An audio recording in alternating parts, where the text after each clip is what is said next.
See everybody here tonight. Welcome to the annual town meeting. Some quick opening tips and information.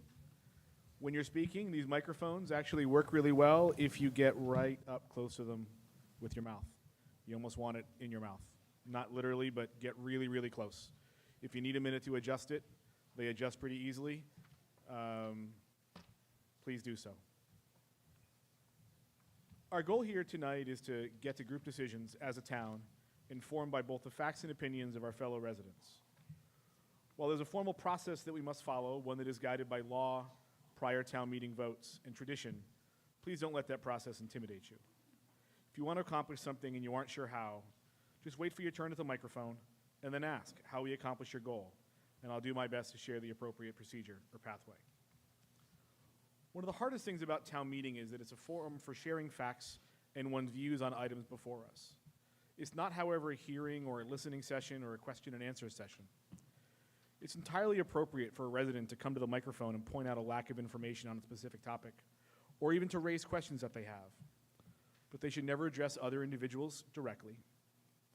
And to maintain the style and process that's required for a town meeting, the asker of the question must then sit back down and wait for a future speaker to address the points raised if another speaker wishes to.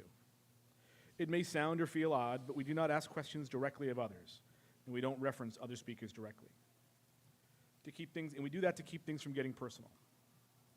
We can also only discuss items that are raised through motions, and we can only accept motions that are within the scope of the warrant. All substantive motions, those that are not just related to the procedure of the meeting, must be made in writing. I recognize that sometimes the meeting might feel like it's moving quickly, and they might not feel like we have time to submit a motion in writing, but just rise, state that you have a motion to make, and need a moment to write it up, and we'll wait. This step is crucial so we can accurately be reflected in the record for each motion. For voting purposes, all residents who checked in have a wristband, and you have voter cards. Don't lose the voter card. We may or may not need it tonight. If you intend to vote, you will need the wristband. When we have motions, I'll generally ask for a voice vote or a show of hands, and I'll declare the vote. Or if there's any question, I might ask the counters for assistance. When you vote by hand, please use the one that has the wristband on it, so I or the assistants can get a good record. If members wish to have a ballot vote, a motion must be made to that effect before we enter the vote on that item. The motion is not debatable, and it only needs a majority to pass. Many years ago, we moved away from generally imposed time limits on speaking, but the meeting can impose such limits if it wants, either on the total length of debate on any main motion, on the amount of time any one speaker can speak each time they come up to the microphone, or on the total amount of time that a speaker can speak relative to a main motion. Such motions cannot interrupt a speaker, however, so they're best done at the start of the meeting or at the start of debate on a given motion. Motions to limit debate are not debatable themselves, and they do require a 2/3 vote to pass. For any questions of process, I'll be using town meeting time. We also have town council here with us tonight if there are questions. Feel free to reach out and ask if you have questions about the process yourself, even as we go. Are there any questions that folks have now before we begin the meeting? Seeing none, by tradition, we begin town meeting with a pledge of allegiance. Would those who are able and wish, please rise and join me? I pledge allegiance to the flag of the United States of America and to the republic for which it stands, one nation, under God, with liberty and justice. Thank you.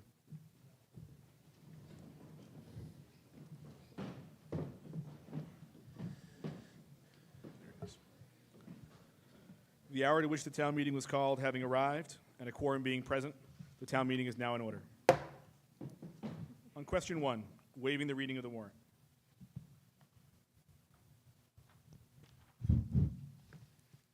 I move the town waive the reading of the warrant and the notice to the constables and act on the motions of the following articles. Is there any debate on this item? Seeing none? Is there a second? Thank you. Any debate on the item? Seeing none. All in favor, please signify by saying aye. Aye.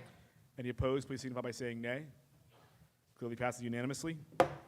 Article 2. I move the town hear and act upon the reports of the several town officers, boards, committees, commissions, and trustees. Second. Thank you. Any discussion on the item? Discussion on the item, or do you want to speak to it afterwards? All right. Discussion on the item? Seeing none? All in favor, please signify by saying aye. Aye. Aye. Any opposed, please signify by saying nay. Clearly passes unanimously. Yes.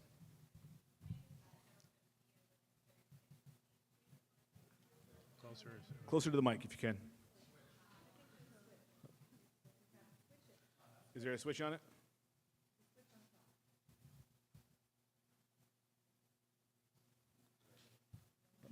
There we go. We got a sound engineer right there by the mic. We're all set. This is on, Sarah. My name is Deborah Quickly, and I live at 36 Main Street. Just wanted to be able to give an update of this committee that I've been on since 2019. Thank you for allowing me the opportunity to speak as a member of the Six-Town Regional Planning Board that was formed by a vote by you all in May of that year to research and study the feasibility of creating a new regional school district by combining the towns and pioneering Gil-Montague Regional School District. I have represented the town of Northfield since that time, since I was appointed in that summer of 2019. And I just want to give you a quick update of what to expect in the next 7 months. The Six-Town Regional Planning Board's draft proposal regional agreement has been completed and is presently under legal review to ensure it complies with state laws and regulations before being shared with town officials. The planning board will then review and deliberate on this document before making a recommendation for your consideration at a special town meeting in October or November. Although we've held forums and presented information in the past, the planning board will focus its efforts in the final months on sharing its research and findings through print and social media releases, updates to town newsletters and websites, public meetings and forums, multiple QR codes at various locations that link to the proposed regional agreement and the Six-Town Regionalization website, as well as other outreach suggestions made by the general public. Because we were formed by you, it is our goal to provide residents with as much information as possible and answer questions before coordinating town meetings are held. Thank you for your time. Thank you. Seeing no other reports from town members, Article 3.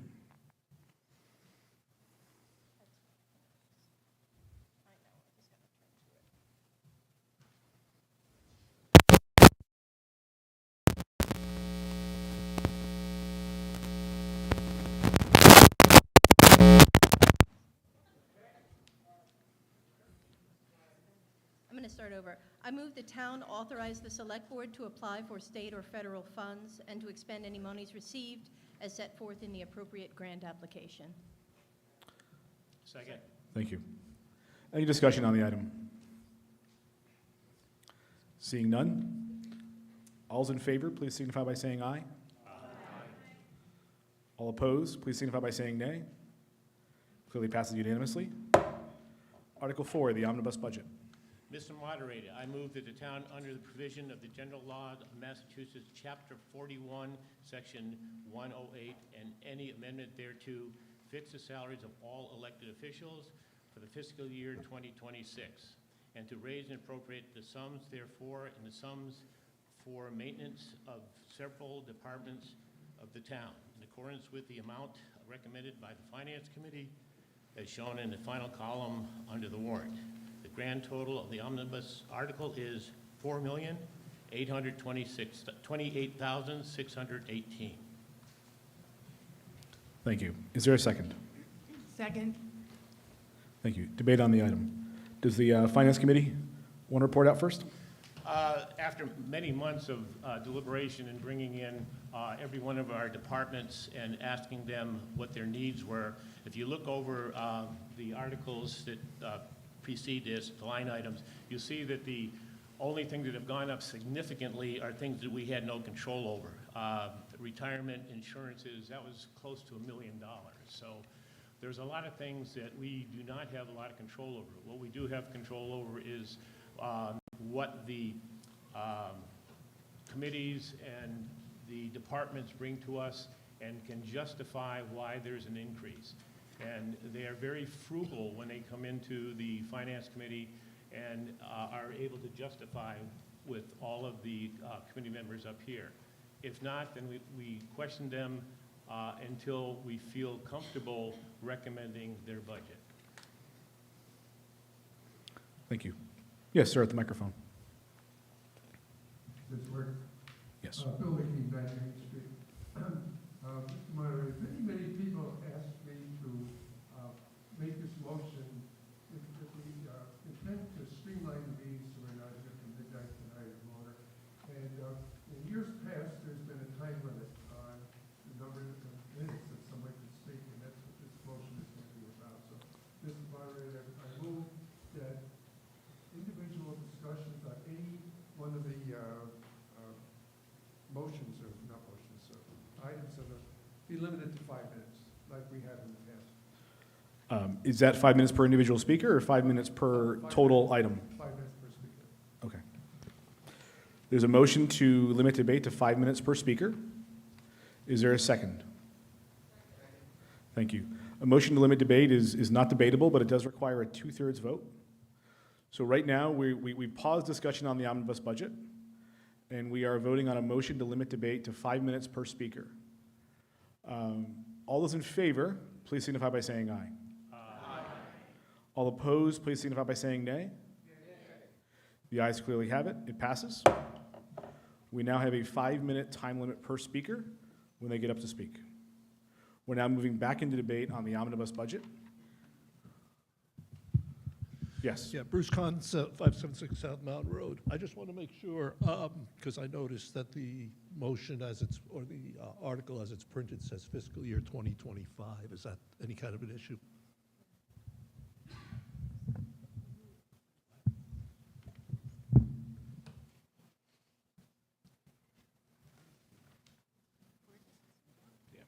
Under the article.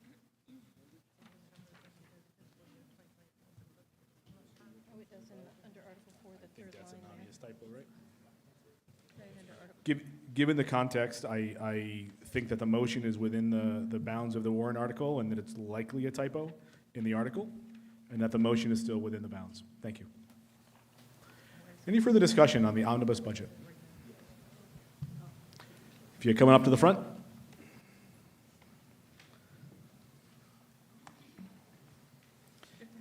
For folks who want to speak, you don't have to wait till you're recognized. You can come on down to the front and be all ready to go when I do recognize you if you'd like. Okay. Thank you, Bruce. I'll be brief. Brian Bordner, Ashwillet Road. I asked a question at the last annual town meeting. What kind of town administration raises evaluations on property? 17, 18, 20, 30% over the course of a year, 2 years. Does not lower the tax rate in one of the worst times of inflation we've ever had. 40 years of the worst inflation. The answer's in your paperwork tonight.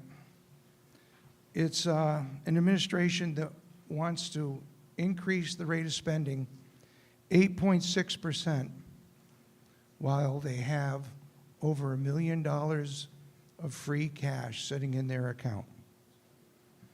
I'm asking the citizens tonight to vote down Article 4, the omnibus budget. And I know there's a bunch of things that are unrealistic in it. You can pick out your favorites. Some of them are solid, some of them are crazy. But as a whole, it puts an impact on a population of 2,900 people. Okay, we're talking $14 million, 2,900 people.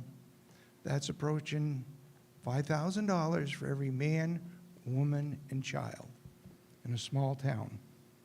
Now, The problem is these expenditures create a difficult burden on people of limited income and retired couples.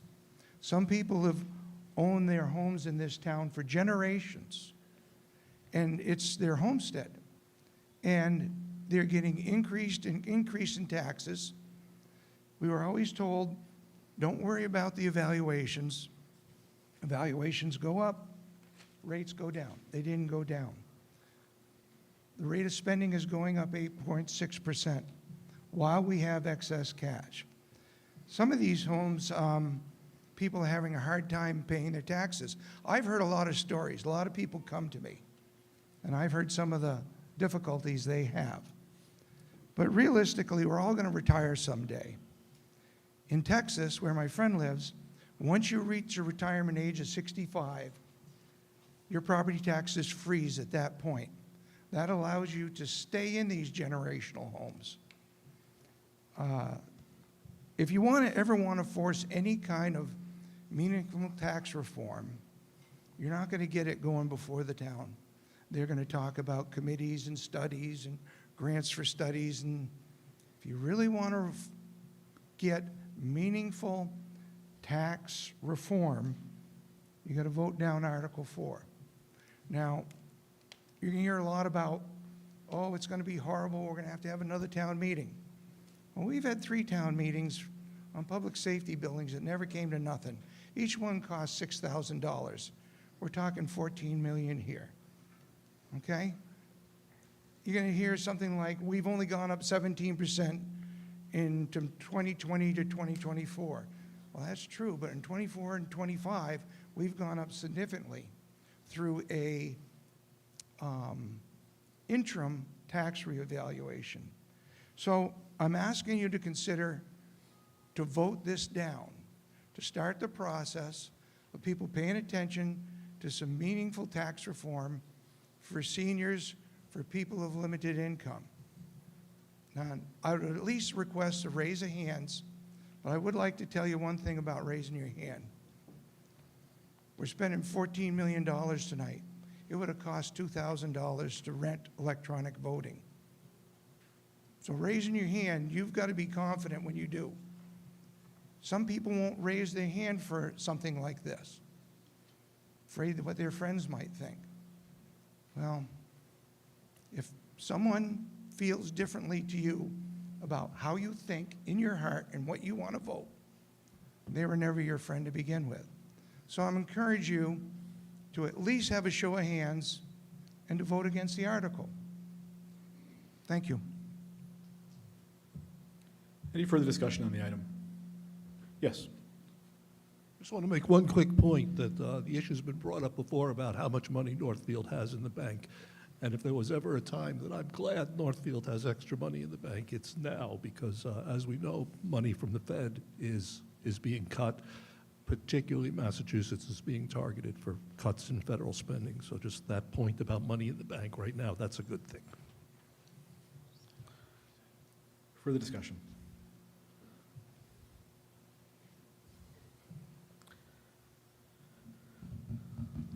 Joan Stoya, 94 Main Street. I just want to agree with Brian and to just say there seems to be in town a kind of pride in how much taxes people pay. There's kind of an elitist feeling about that. And I just wanted to note that when we first came to town and bought the property on Main Street, that our taxes in the early days were $7,000, and now they're $10,000. So that's a huge jump. And those of us who have the larger houses on Main Street are stewards of Northfield's history. And we need the money to maintain those homes so that they're here for future generations. Thank you. Yes. Hi, thanks very much. My name's Steve Martin from 55 Main Street, and I'm pleased to actually point out something that I think we should all be very proud of. All 3 of our children went through Pioneer from NES upwards, and we're very grateful for that. And yet, when the last two were about to graduate, the bottom fell out of our budget. And what's happened in the interim years has been an extraordinary story of success. The actual oversight person from the Department of Education has decided to join as our accountant because she was so impressed with the kind of work our administration and our school committee and towns have been doing to shore up our school system in ways that are incredible. We're bringing in students paying tuition from Vernon and other schools that help defray the cost of our budget. We've had a budget now that is less than the rate of inflation before you tonight. And this is a Goldilocks budget. Really, we've spent a lot of time, and our administrators spent a great deal of time making the right investments so that we could bring in a budget to you, even though we're facing the same uncontrollable healthcare costs of double digits. Our budget is below the weight of inflation that we offer to the town. And I would also say something that I'm struck by as a former teacher, that kids can't vote. And yet, there's never been a town that flourishes without schools that flourish, and there aren't schools that flourish without a town that flourishes. And so I do feel like as a town member and as a school committee member, we have a chance to maintain and support this kind of momentum that we have for a district that's not in the headlines for things that are going wrong. It's headlines like the boys basketball team winning states, or our smartphone policy being the envy of other districts, or our kids just doing extraordinary work along with our wonderful teachers and staff. So I recognize that times are tight and that we should be conscientious for certain about how we spend funds. Please know that your school is spending them in the best ways possible and can make you all proud. Thank you. Thank you. No applause, folks. Remember from last time. Further discussion. And just a reminder, while talking about the school budget is certainly germane to this one, educational expenses are covered in Article 6. So we'll be voting on educational expenses separately. Right now, we're voting on, the omnibus does not include the town's educational expenses. Yes? Annie Chappelle, 26 Pentecost Road. I'm not seeing the huge increases that I'm hearing complaints about. I'm happy to pay my property taxes to have the services that we have. It looks like the biggest line items are insurance and the things that we aren't in control of because they're external to the town. I don't think I can quibble with how our town is run and maintained. I think we're fortunate to be able to have the houses that we have, and everything has gone up. So these increases seem okay to me, and I'm glad to be a member of this town and a taxpayer. Further discussion? Seeing none? All those in favor of the omnibus, please signify by saying aye. All those opposed, please signify by saying nay. Nay. Article clearly passes. On Article 6, education expenses. Article 5. I'm sorry. Aye. Yep. Article 5, education expenses. I Right move- topic, wrong number. Sorry. No, that's fine. I move the town vote to raise and appropriate funds in accordance with the amount recommended by the Finance Committee as shown in the final column of the warrant, as well as $16,875 for the PVRS capital assessment for a grand total for education expenses of $5,691,091. Thank you. Is there a second? Thank you. Discussion on the item. I'd like to. Sure. So I've heard a lot recently about how much of a turnaround the school made. I know for a while it was really in the tank, and we've had some folks come in and really turn it around. I also wanted to comment on this flyer that we all got. This is where the numbers that I'm saying come from. That despite the fact that there was an 18 to 20% increase in the insurance, the town employee, the school insurance amount, and the salary increase that was voted on by the teachers union, that was agreed with the teachers union of 5 to 6%, There's an increase of only 2.49% in the budget, and that's the second lowest of anywhere in Franklin County. I don't currently have a student in the schools, but I do recognize what a really amazing turnaround the schools have made, and PVRS has made. And I had someone who was a detractor, a friend who was a detractor of the school committee, who started attending meetings and came back to me and said, Sarah, I changed my mind because they're working their butts off, and they're being very conscientious and trying really hard to turn things around, and they've done a great job. And another comment is that all rural schools right now are really struggling, and ours is on the upswing. So we're a tale of victory in that sense. It's me. Thank you. Yes. Thank you. Good evening. I'm Patricia Kinsella. I am your superintendent of schools. I am also your neighbor here in Northfield at 164 Upper Farms Avenue. Mr. Moderator, I'd like to make a motion that town meeting allow Jordan Burns, the district's Director of Finance and Operations, be allowed to address town meeting. Thank you. For out-of-town residents to address the town, we do need a motion from the meeting. There has been a motion. Is there a second? Second. All's in favor of allowing the gentleman to speak, please signify by saying aye. Aye. All opposed, please say nay. Clearly passes unanimously.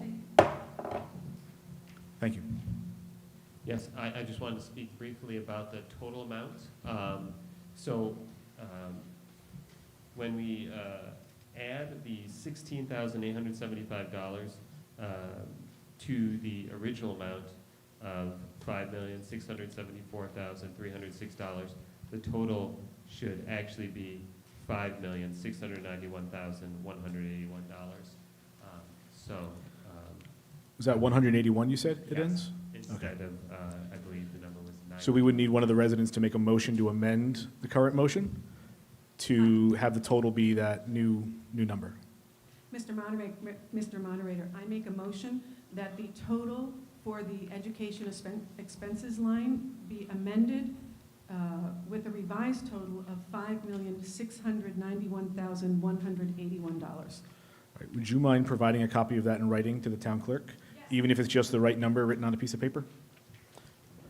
Is there a second? Thank you. There's been a motion and a second. Is there debate on the item? So this will be changing the total dollar amount from, as it was originally moved, from $5,691,091 to $5,691,181. So it would be adding $90 to the total.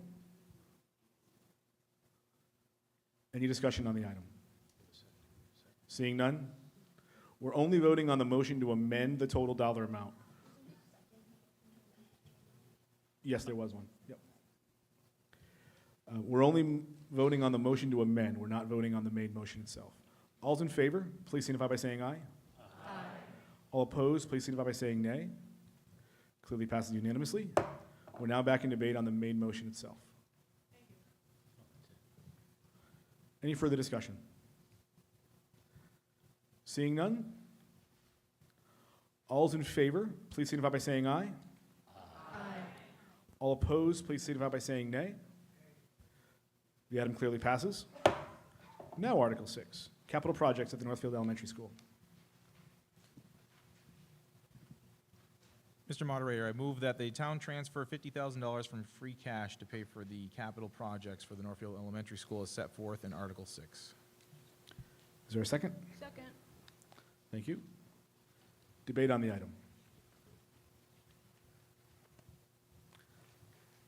Seeing none? All's in favor, please signify by saying aye. Aye. All opposed, signify by saying nay. Clearly passes unanimously. Article 7, Emergency Medical Services Enterprise Fund. Mr. Moderator, I move the town raise from departmental receipt the sum of $1,032,967 and from the town tax levy, the sum of $102,778 to operate the Emergency Medical Services Enterprise Fund as set forth in Article 7. Thank you. Is there a second? Second. Thank you. Discussion on the item. Yes. I just wanted to note on this article, it authorizes the enterprise fund of EMS, otherwise known as Emergency Medical Services, and it permits the use of those funds collected for services. So you're authorizing the budget, and then the revenue expected is listed on departmental receipts. The article also includes a request for $102,778 from the town of Northfield in conjunction with $181,070 from the 3 other towns served by EMS, as per the agreement in the funding formula in the intermunicipal agreement, otherwise known as an IMA, which was approved by all 4 towns' select boards. I think the EMS chief is here, Matt Wolkenbright, to talk about the budget and answer questions as well. And I think we would need a motion because he's from Montague. To speak. Matt, do you wish to speak? Is there a motion for our EMS chief to be authorized to speak? So moved. Is there a second? Second. All's in favor, please signify by saying aye. Aye. All opposed, please signify by saying nay. Clearly passes unanimously.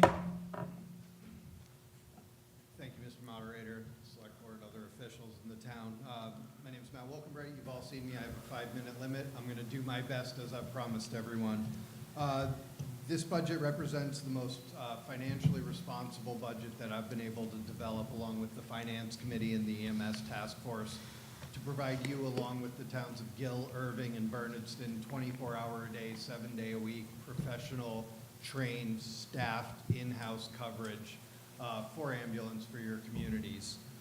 We've been doing this fairly successfully. The foundation that's been laid by my predecessors is immeasurable, and we are grateful for all the work that was done before us. Because of the time involved with having people in-house, the time that the vehicles are operating, the expenses of managing these vehicles, it does bring us to a point where there's a disparity between the amount of money that we bring in from transporting people to the hospital and the amount of money that it costs us. Just so you're aware, we only are able to actually collect for about 60% of the requests for service that we do. When we come out to a car accident and nobody's injured, we don't collect money. When we come to a home to help somebody who's tripped and fallen and get them back into the house, we don't collect any money for that. When we care for someone who's home on hospice and help move them from their chair to their bed on a daily basis, we don't bill or collect for that. So a part of this request to use some of the tax levy to support our budget is so that we can be available to you at all times and continue to operate. And that amount is also spread out across the 4 towns. The second piece, which I know comes up in the next motion, is about purchasing an ambulance. And so part of this budget number that we're requesting is our capital and operating. So we're not going to be asking you for a separate piece of money. This is the levy that we're asking for to be able to help support our budget to operate and continue to provide what we really do believe is good service, if not great service, to your community. And I'm always happy to entertain or answer any questions people might have. Thank you. Thank you. Further discussion? Seeing none? All's in favor, please signify by saying aye. Aye. All opposed, please signify by saying nay. Clearly passes. Article 8, a new ambulance. Mr. Moderator, I move the town raise from departmental receipts of the ambulance department the sum of $500,000 to pay for the lease and/or purchase of an ambulance and related equipment. Second. Thank you. Discussion on the item. Yes.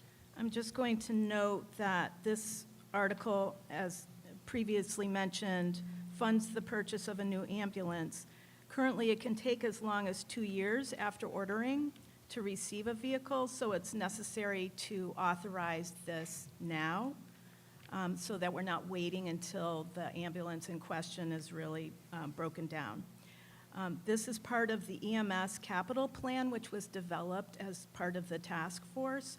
So as, again, previously mentioned, the capital payments associated with this, you've already voted for in Article 7. All you're doing with Article 8 is allowing the EMS Enterprise Fund to actually purchase or lease a new ambulance.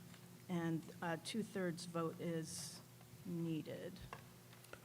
Thank you. Further discussion? Yes.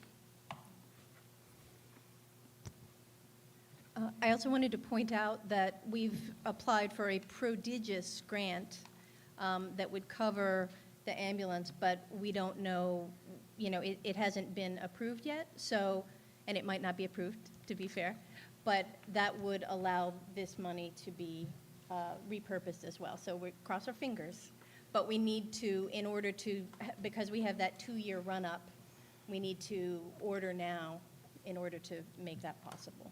Yeah, thanks. Further debate? Yes.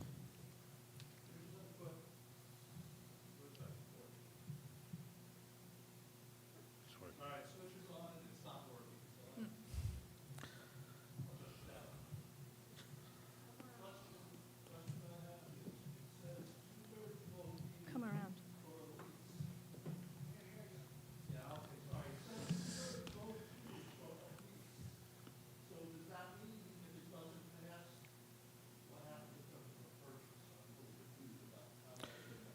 The motion is for either a lease or a purchase.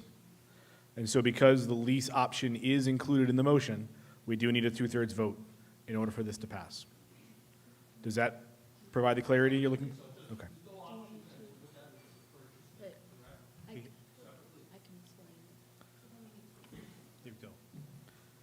The quantum of vote would only be the majority if we were just purchasing something. But because the motion says lease or purchase, we need a 2/3 vote in order to approve it. Nathan. Beyond that, yes. Gail Weiss, 276 Millers Falls Road. The reason why the 2/3 is needed for the lease is because Division of Local Services has determined lease is just like borrowing, so it has to have that 2/3. Any further debate? Seeing none? Test. All's in favor, please signify by saying aye. Aye. All opposed, please signify by saying aye. Sorry, saying nay. Either way, all those opposed, please signify something. Don't quit data. Passes unanimously, despite my confusing questions. Article 9, Sewer Enterprise Fund. Mr. Moderator, I move that the town raise from departmental receipts as set forth in Article 9 the sum of $597,612 to operate the Sewer Enterprise Fund. Is there a second? Thank you. Debate on the item. Seeing none? All's in favor, please signify by saying aye. Aye. All opposed, please signify by saying nay. Clearly passes. Article 10, engineering and/or repairs to the Highland Ave sewer line. I move the town raise from sewer departmental receipts the sum of $20,000 to pay for engineering and/or repairs to the sewer line on Highland Ave. Second. Thank you. Any discussion on the item? Seeing none? All's in favor, please signify by saying aye. Aye. All opposed, please signify by saying nay. Passes unanimously.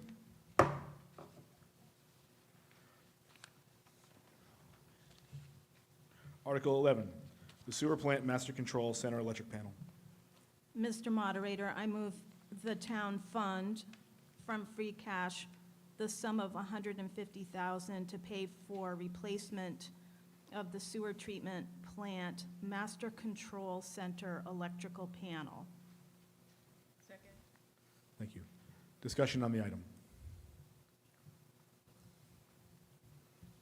Oh, I'm wondering, Yes. can someone tell me what our balance is in the free cash? Thank you.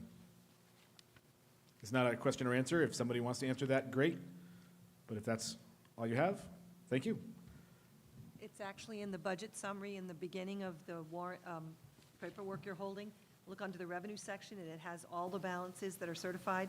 Sewer at $212,993, EMS at $518,220, and free cash at $1,057,106. So they're all printed in there. what page is that? That is page 4 in your handout. Further discussion on the item.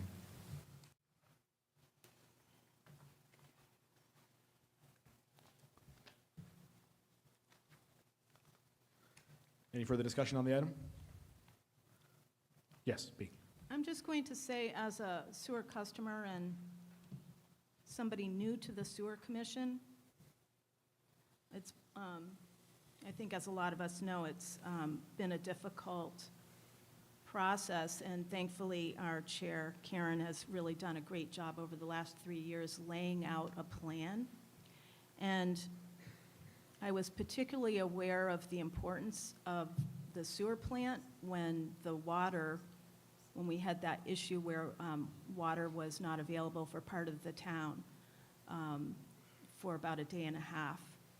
And when we speak with people, because Karen brought together a lot of legislators to look at infrastructure, what we see is there's a lot of support out there, and we're going to continue going after that, but we need to make sure that the absolute things that keep these infrastructure plants running are in place. So I appreciate the fact that we have this motion, and I just want to note that the Sewer Enterprise Fund will be funding and borrowing an equal amount to that 150 to fix this problem, because we don't want to have the businesses and the school and the library, et cetera, shut down because of an electrical issue. The panel itself is from 1972. Thank you. Further discussion? Yes.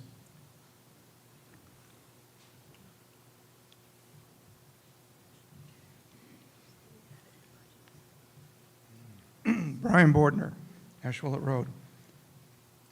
So the way I understand this is you're not taking this 150,000 from the Sewer Enterprise Fund, you're taking it from free cash in the town, correct? It's not an opportunity to check in and ask questions directly. Finish speaking, and then if somebody wants to answer, they can. Well, the way I understand this is, this is coming from free cash from the town, not part of the Sewer Enterprise Fund. So the people who don't get the benefits of the sewer system are paying for it as well. Yes. I wanted to point out that all of the town buildings are on sewer, except for the highway department. So the elementary school, town hall, the library, and the whole business district are on the sewer system. So in that sense, it's benefiting the town to have those buildings. So that's it. Further discussion on the item? Yes. Hi, good evening, Karen Boudreau, Sewer Commission in Old Wendell Road. I want to step up here and speak to this a little bit.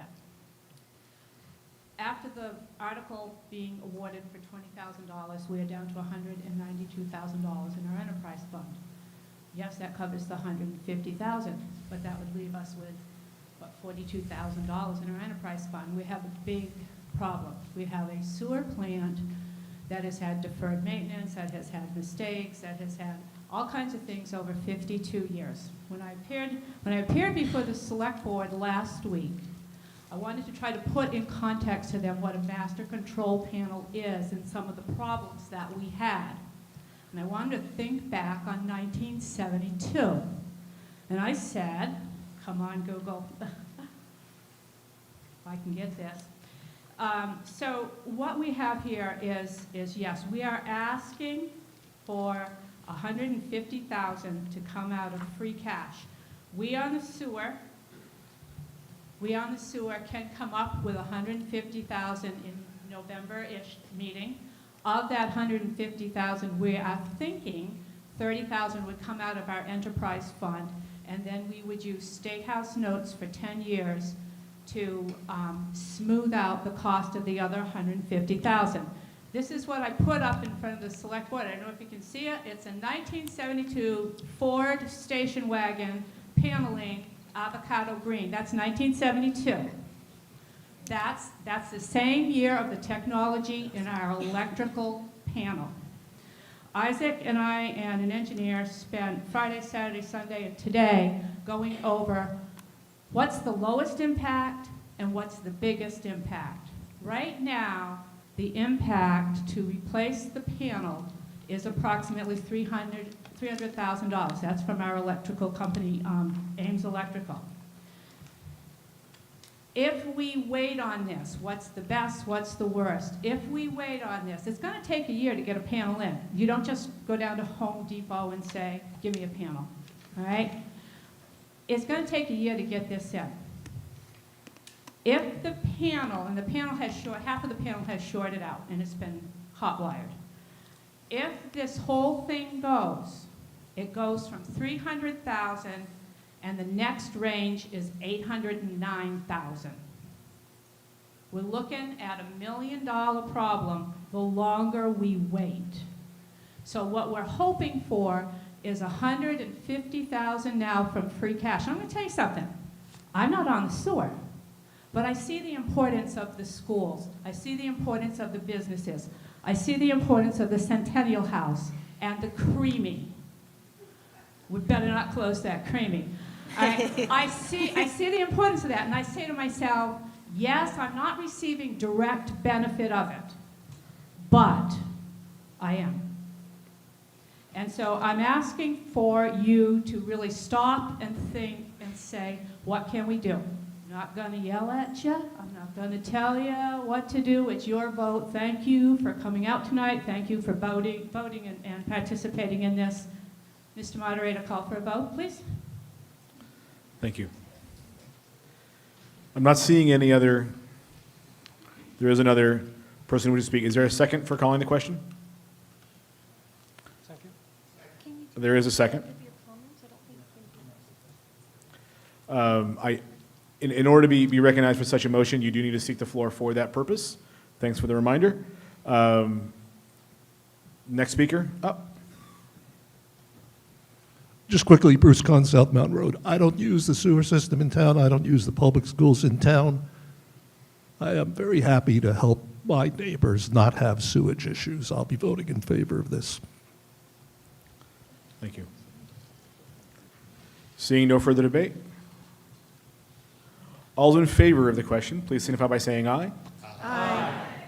All opposed, please signify by saying nay. Clearly passes. Just a clarification on a moment ago, when in order to make a motion to move the question, which is perfectly in order, you do need to seek the floor for that purpose and then make that motion. It is not in order to rise, say your piece, and then make that motion at the end of the talk. Article 13, Article 12, on revolving funds. Mr. Moderator, I move the town fix the maximum amount that may be spent during fiscal year 2026 for the revolving funds as set forth in Article 12. Is there a second? Second. Any discussion?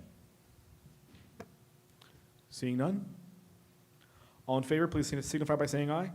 Aye. All opposed, please signify by saying nay. Clearly passes unanimously. Article 13, legal expenses. Mr. Moderator, I move the town raise and appropriate $50,000 to pay for legal expenses. Is there a second?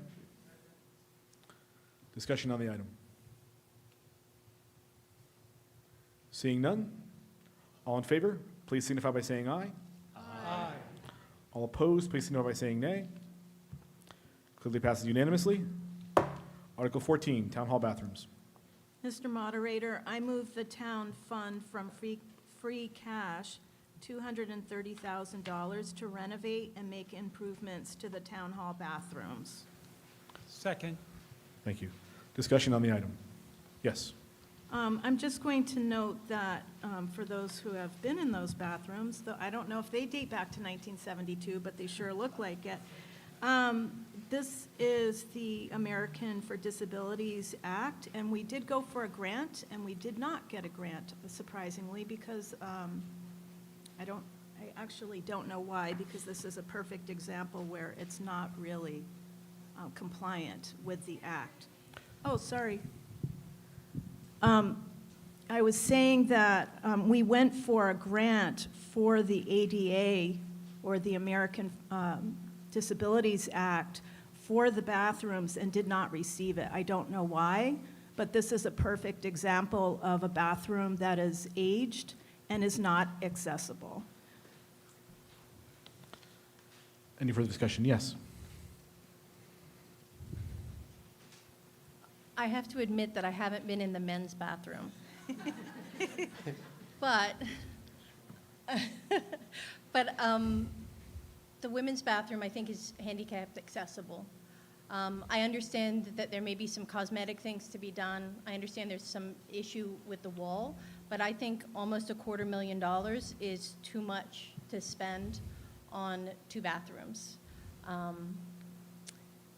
home bathroom, so each of those bathrooms has 2 toilets, and I don't know. The women's bathroom has 2 toilets, 2 sinks.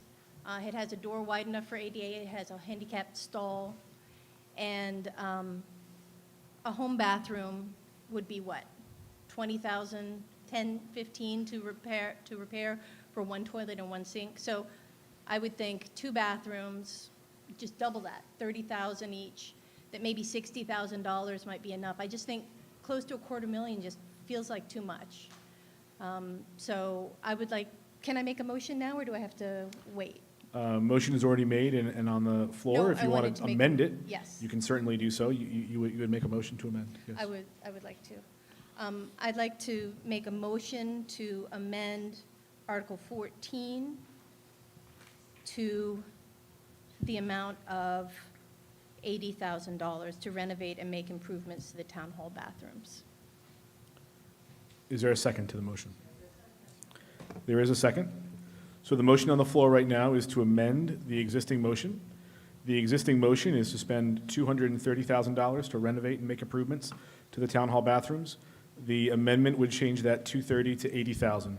Would you also mind making that in writing, really quick, Yes. what the motion is? Do you have the extra piece of paper?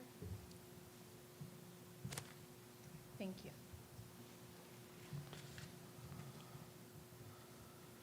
Is there discussion on the item? Yes. So I'd also agree that this seems like a high amount, but I just want to read the quote, the scope of the work that would be included in this project. So, all paper and soap dispensers to be salvaged and reinstalled to ADA specifications. All existing plumbing fixtures, including toilets, sinks, faucets, and miscellaneous piping, be removed and replaced ADA compliant. Remove and replace existing countertops with new solid surface countertops with backsplash, ADA compliant. Supply and install new MR sheetrock on existing interior walls, taped, sanded, and ready for paint. Supply and install new plastic toilet partitions as required to comply with ADA. Number 6, supply and install new suspended ceiling system with vinyl coated sheetrock tiles. Number 7, supply and install new luxury vinyl plank flooring with vinyl cove base. Number 8, supply and install 2 new hollow metal jambs with solid core wood doors, 1 3/4 inch thick, complete with closures, hinges, push-pull devices. Number 9, supply and install closet area. This will be framed walls with sheetrock finish and a lockable door in the women's bathroom only. Number 10, paint will include prime and finish coat on all new sheetrock areas, masonry to be cleaned, and minor patching for smooth surfaces and masonry paint applied for finished 2 coats. Doors will receive stain and sealer coat. Number 11, electrical work to include new light fixtures, exhaust vents, outlets, and occupancy sensors. And last, number 12, construction debris cleanup and rubbish disposal. Thank you. Further discussion? Yes, sir. Phil Watson, Warwick Road. I'd like to support the amended motion. Even that seems kind of high to me. The list you've just read is fairly routine work for people who do that. I cannot understand how somebody could pay $250,000 to do the 2 bathrooms. And most importantly, they work. And right now, I think very strongly, we're all facing the unknown costs of the future, and especially for towns. So this would be a place I would think we could cut some money. Thank you. Further discussion? Over here, and then, yes, if you want to come to the front, so, yep. Joan Stoya, Main Street. I understand, as someone who did manage a building at the University of Massachusetts, that professional municipal fixtures, plumbing fixtures, are much more expensive than home ownership would be. I also understand, sitting in this town meeting for years and years and years, that deferred maintenance is a bad thing, and it just builds. But what I'd like to suggest, and I think my concerns about the budget, absent my support for the schools 100%, is that there are, in this current climate, which is different than 90 days ago, 100 days ago, the world has turned upside down. And what we are faced now with choices between must-haves and nice-to-haves. And so I would suggest, without any gender bias, that one bathroom be done this year and the other bathroom be done next year as a compromise. Over here on my left? Yes. Hi, Jennifer Cox from Main Street. I strongly suggest that we deny the amendment. If you could get a little closer. I would strongly recommend we deny the amendment. I don't think it's that unreasonable to consider for ADA compliance that the amount that is originally requested is needed. These are not just simple home replacements. This is, you need it for purposes of ADA, which is going to be even more special than just simply commercial needs. So to suggest we can do something on 80,000 does not make any sense whatsoever, considering what needs to be done. Am I right?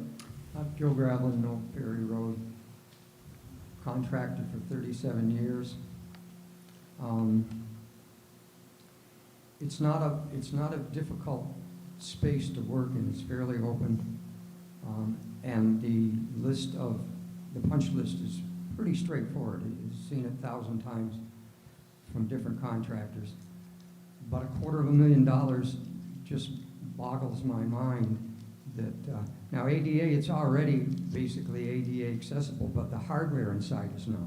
But the physical placement of the room is already ADA accessible. I don't know if I can amend the motion to get the price up to where my contracting sensibilities speak, but if I can, I would. I don't know how to make that call, Mr. Moderator. My strong suggestion would be to let this one play out, and then once we're done voting on this, you could choose to make you could choose to make another amendment to the main motion. Thank you. But having amendments to amendments does tend to just lose track of where we are. On my left, yes. Bruce Kahn, South Mountain Road. This is a question, so I recognize that I may or may not get an answer.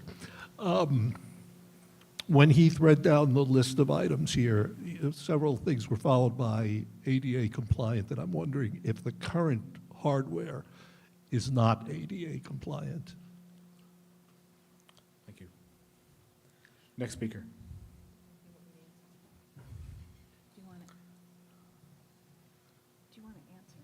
Yes, sir. Brian Bordner again. Oh, sorry. Brian, didn't mean to cut you off. He said, go ahead and answer. the current hardware is not ADA compliant. The stall in the women's room is not ADA compliant. And the doors aren't ADA compliant. The senior center has asked us for push doors, like we do to enter the building. And I know that most of the men will not recognize this, having not been in the women's room. There's a pretty serious leak in the entire corner of the ceiling is coming down. So that's a big piece of what's going on here. It isn't just ADA compliance. We have to deal with the ceiling. Yes, Brian. So what we're talking about is a $230,000 bathroom renovation. I don't think Saddam Hussein had a $230,000 bathroom. But I'll tell you this, I'm not allowed to ask a question. I'd really like to ask the question. Did we get 3 bids to come in before this? And bring it before town meeting and the lowest bid was $230,000? Well, I have to speculate that that did not happen. But I can't ask that question. I can't ask questions of the select board. So I'll tell you this, I support the $80,000 amendment. I think $230,000 there was no due diligence to get 3 bids and the lowest bid was $230,000. But if am I wrong, I would love someone to tell me. Am I right? Yes. I just have very simple, it's a question, but more for the room to think about. And that is, if we do not make these repairs right now, are we leaving the town open to lawsuits from someone who is disabled and tries to use those restrooms and cannot? So I'd like us to think about that when we think about 80,000 or 230,000. And if we vote on 80,000, but it can't be done for that amount, where would that leave us? And again, that's not something I expect someone to be able to answer. Just please all of us think about it. Thank you. Yes. Heather Tower, 46 Main Street. I have been in the men's bathroom when I was a senior center director. That is not ADA compliant, and I would go along with Joan to split the cost, to do one year and one the next year, and to start with the men's room, because you can't get a wheelchair in there at all. Yes, am I right? Barbara Bushner, Gulf Road. I would just like to note that I have a certain level of trust in the fact that the Finance Committee voted unanimously for this amount, and the Select Board voted unanimously to recommend this article. Further discussion? Yes. I just wanted to also point out that the leak in the bathroom, the concern that I would have about deferred maintenance on the leak coming in is until you open it up, then you don't know what the potential problem is. And my concern would be knowing different municipal buildings in Western Mass have had mold problems, right? That's not something that we can sit around and wait for more leakage and then determine that we have a mold problem. So there's a concern about divvying up the 2 bathrooms, you know, 1 year over another. I'm certainly open to that. I just think that there's 2 issues. One is, as was pointed out, the men's bathroom is not accessible. There are issues in both bathrooms, and there is a major leak in the women's bathroom. And these 2 bathrooms are used by the senior center and the senior center programs. So we're following up on a request to accommodate seniors. We also open those bathrooms up for like the Halloween 5K and other things that are going on, different events out using the senior center pavilion. So I would keep that in mind as well. Thank you. Yes, am I right? Hi again, Karen Boudreaux, Sewer Commission. So sorry. In relation to this bathroom situation, we've had a couple of backups. So while you're going through, more than we would normally have, so while you're going through this type of reconditioning, I'm just going to throw out there, you might want to think about the service pipes that are coming out of there and going into the manhole. Thank you. Thank you. Further discussion? Seeing none? As a reminder, we are debating a motion to amend. We're not debating the motion itself, but to bring the number from 230,000 in the main motion down to 80,000. May I ask a question, moderator? So when we vote now, we're voting to amend it and then we're going to vote on it, or now we're voting on the amendment? We're just voting on changing the $230,000 to $80,000. Thank you. Once we do that, we'll enter back into debate on the main motion itself. So a yes vote will change the 230 to an 80. It won't actually pass this motion yet. All's in favor of changing the 230 to 80,000, please signify by saying aye. Aye. All's opposed, please signify by saying nay. Nay. The nays have it. We're now back in debate on the main motion itself. Is there any further debate on the main motion? Yes. Joe Gravel, North Ferry Road again. So I'm hoping we can reach a compromise here. My sensibilities, plugging in some numbers in my head, comes out to about $140,000. And I'm making a motion that we can attempt to complete this mission for $140,000. Would you mind submitting that motion in writing real quick? Can just be a short, brief, change the 230 to 140? There's a motion on the floor to amend the main motion to change the $230,000 to $140,000. Second. There is a second. Just going to pause for a second while we get that motion in writing.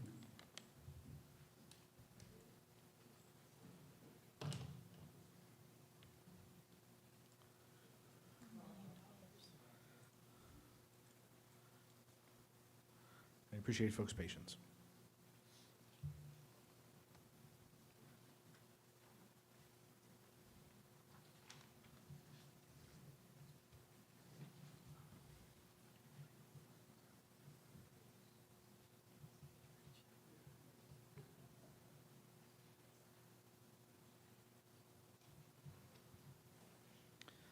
If anybody wants to speak to this one, they can certainly come on down to the mic while we finish up this mill. All right. Any debate on this? Again, we are merely debating on whether to go from 230 to 140. We're not actually debating the main motion itself. Am I right? Yes. I can't ask a question, but I have to ask the question. When Karen says sewer backup, it really worries me, and I wonder if someone factored potential sewer backup into that original upgrade situation, because B's also correct that once you open a wall in an old building, you could be in serious trouble. So I think that makes a difference in how I look at the project. Thank you. We're going to go to this speaker at the microphone first. Yep. Ryan Anastas, Millers Falls Road. As someone who works in the business full-time for himself, I just want to point out that the price of materials is going up every single day. So for 230, it might be a deal in a year when the work gets done, because the cost will probably double, based on the way that the all of the materials are going up right now. That's all. Thank you. I'm reminded that there may not have been a second to Joe's motion. Is there a second to this motion? I seconded it. There was a second. Thank you. Yes. Sarah. I just wanted to answer the question about the sewer. The scope of work was read. That did not include mold remediation. That did not include anything about the sewer. So this quote, the $250,000, the now 140 that we're talking about, doesn't include those two things. Am I right? Yes.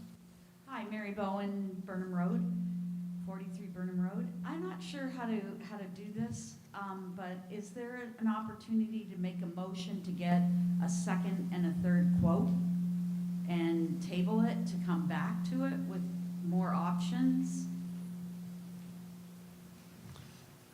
So there wouldn't be really a motion to amend it and to table it. We could choose to vote it down. We could choose to change it to require 3 quotes, but we wouldn't really be able to do both of those two things at the same time. I would like to change it to require 3 quotes. Would you mind, just again, so we avoid the confusion, right now we're only debating changing the 230 to 140. Can you say that? Right. and the Once we reason- finish that debate, then it'd be much easier to do a motion at that point. Okay, because the reason why I was centering on this was because these are just arbitrary numbers people are starting to pull out. to lower it. There's no idea on how much it's gonna cost, but I suggest a few quotes, and then we could re-vote on the new bathrooms.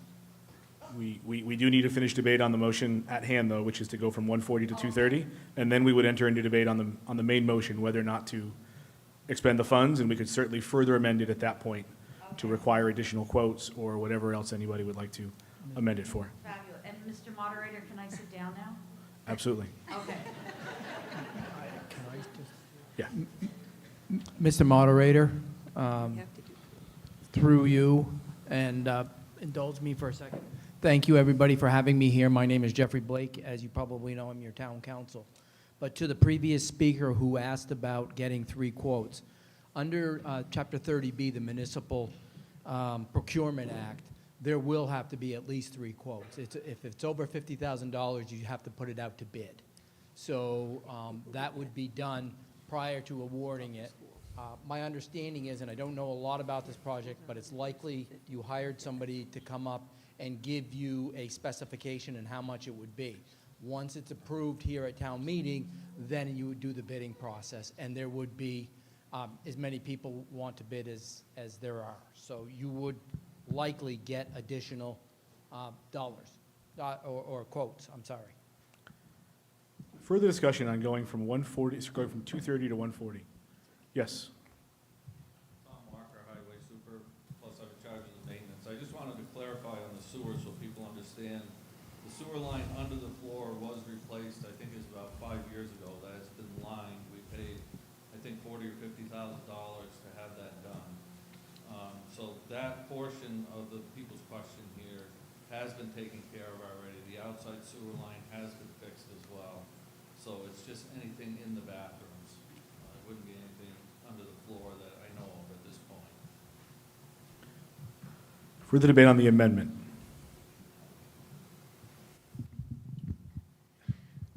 Fern Bork, South Mountain Road.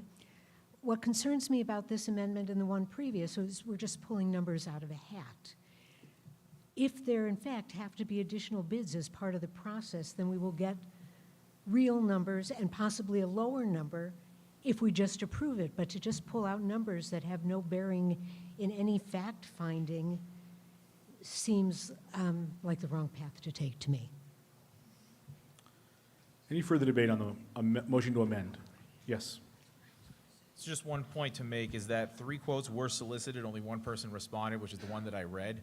And also, when it comes to estimating some of these projects, when it comes to municipal projects, prevailing wage jacks up the cost significantly. What would be a home or commercial project that some people might have experience in doing is completely different when it comes to the municipal side. You're at the mercy of whatever the prevailing wage is for the state, and that can sometimes be jaw-dropping to what you would pay for in your own homes. So, big difference.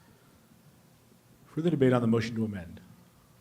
Seeing none, at this point we are only debating changing the $230,000 in the main motion to $140,000. Would all those in favor please signify by saying aye? Aye. Would all those opposed please signify by saying nay? Nay. The nays have it.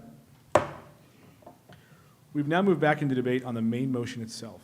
Is there any further debate on the main motion? Seeing none. All those in favor, again, this is in favor of the main motion itself, please signify by saying aye. Aye. All opposed, please signify by saying nay. Nay. The ayes have it. Article 15, highway truck and related equipment. Mr. Moderator, I move the town transfer $200,000 from free cash to purchase a highway department truck and related equipment. Is there a second? Second. Thank you. Discussion on the item. Yes. Tom, the highway superintendent, 78 Pearson Road. This is to replace an aging truck that we have to keep up with our capital plans. It's one of the older trucks. It's a main plow truck. It needs to be reliable all the time, and we've been putting a lot of money into it lately. This is a replacement of it. Further debate. Seeing none? All in favor, please signify by saying aye. Aye. All opposed, please signify by saying nay. Clearly passes. Article 16, Highway Department mower safety barrier.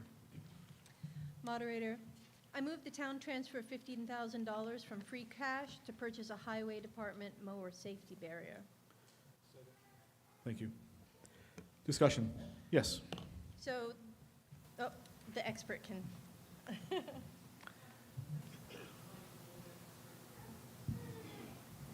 hear me now? But stay close to it. Is that better? This is a piece of equipment that's gonna go on our equipment to basically save the employees from getting poison ivy. We've done all the weed whacking and stuff by hand under the guardrails. We have to do it for safety around the street signs, telephone poles, for vision at intersections. I've ended up over the years with several people in the hospital. This is just a piece of equipment that's gonna hopefully save the people from getting poison ivy that are out there hand weed whacking for safety issues. Further discussion? Seeing none. All in favor, please say aye. Aye. All opposed, please say nay. Clearly passes unanimously. Article 17, Northfield Fire Chief. Moderator, I move that the town grant the Select Board the right to petition the General Court for special legislation to allow Floyd Donnell III to serve as fire chief until August 13, 2026, age 73 years, or until the date of his retirement or non-reappointment, whichever occurs first, provided, however, that he is mentally and physically capable of performing the duties of his office. Provided further that the town will, at its own expense, require Chief Donnell to be examined by an impartial physician designated by the town to determine such capability, and provided further that no deductions from the regular compensation of Floyd Donnell III shall be made under Chapter 32 of the general laws for retirement or pension purposes. Provided, however, that the general court may make clerical and editorial changes of form only to the bill unless the select board approves such amendments to the bill prior to enactment by the general court, and to authorize the select board to approve such amendments which shall be within the scope of the general public objectives of the petition. Thank you. Is there a second? Thank you. Discussion on the item? Yes. Hi, I'm Chief Donnell, Northfield Fire Department, live at 20 Hamilton Drive. First of all, I'd like to say that the fire department is alive and well and has been considerably busy in the last 12 months. But the bottom line is this will probably be the last request for an extension for my tenure. I became fire chief April 1st, April Fool's Day, April 1st of 1976, and this will allow me to retire after serving you folks for 50 years, and I appreciate your support. Thank you. Please hold the applause, folks. Any further debate on the item? Seeing none? Would all in favor please say aye? Aye. All opposed, please say nay. Passes unanimously. Article 18, Emergency Services Facility Account. Mr. Moderator, I move the town transfer from free cash the sum of $300,000 to the Emergency Services Facility account. Is there a second? Second. Discussion on the item. Seeing none? All in favor, please say aye. Aye. All opposed, please say nay. Clearly passes. Article 19, OPEB Trust Fund. Mr. Moderator, I move the town transfer from free cash the sum of $100,000 to deposit in the town's OPEB, otherwise known as Other Post-Employment Benefits Trust Fund. Is there a second? Second. Thank you. Any discussion? Seeing none, all in favor, please say aye. Aye. All opposed, please say nay. Passes unanimously. Article 20. Moderator, I move the town accept the provisions of Massachusetts General Law, Chapter 59, Section 5, Clause 221, to authorize an annual increase, 22I, to authorize an annual increase in the amount of the exemption granted to eligible veterans by the percentage as determined by the Commissioner of Revenue to be effective for applicable exemptions granted for any fiscal year beginning on or after July 1, 2025. Is there a second? Second. Thank you. Discussion on the item. Seeing none, all in favor, please say aye. Aye. All opposed, please say nay. Clearly passes unanimously. Article 21. Moderator, I move the town accept the provisions of Massachusetts General Laws, Chapter 59, Section 5, Clause 22J, to increase the amount of the exemption granted to eligible veterans by 50%, to be effective for applicable exemptions for any fiscal year beginning on or after July 1, 2025. Is there a second? Second. Thank you. Discussion on the item. Seeing none, all in favor, please say aye. Aye. All opposed, please say nay. Passes unanimously. Article 22.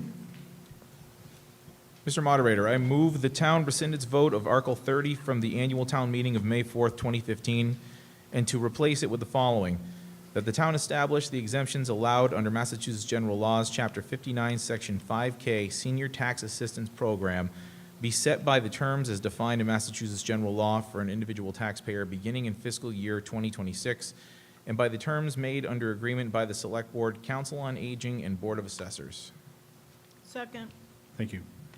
Discussion on the item. Yes.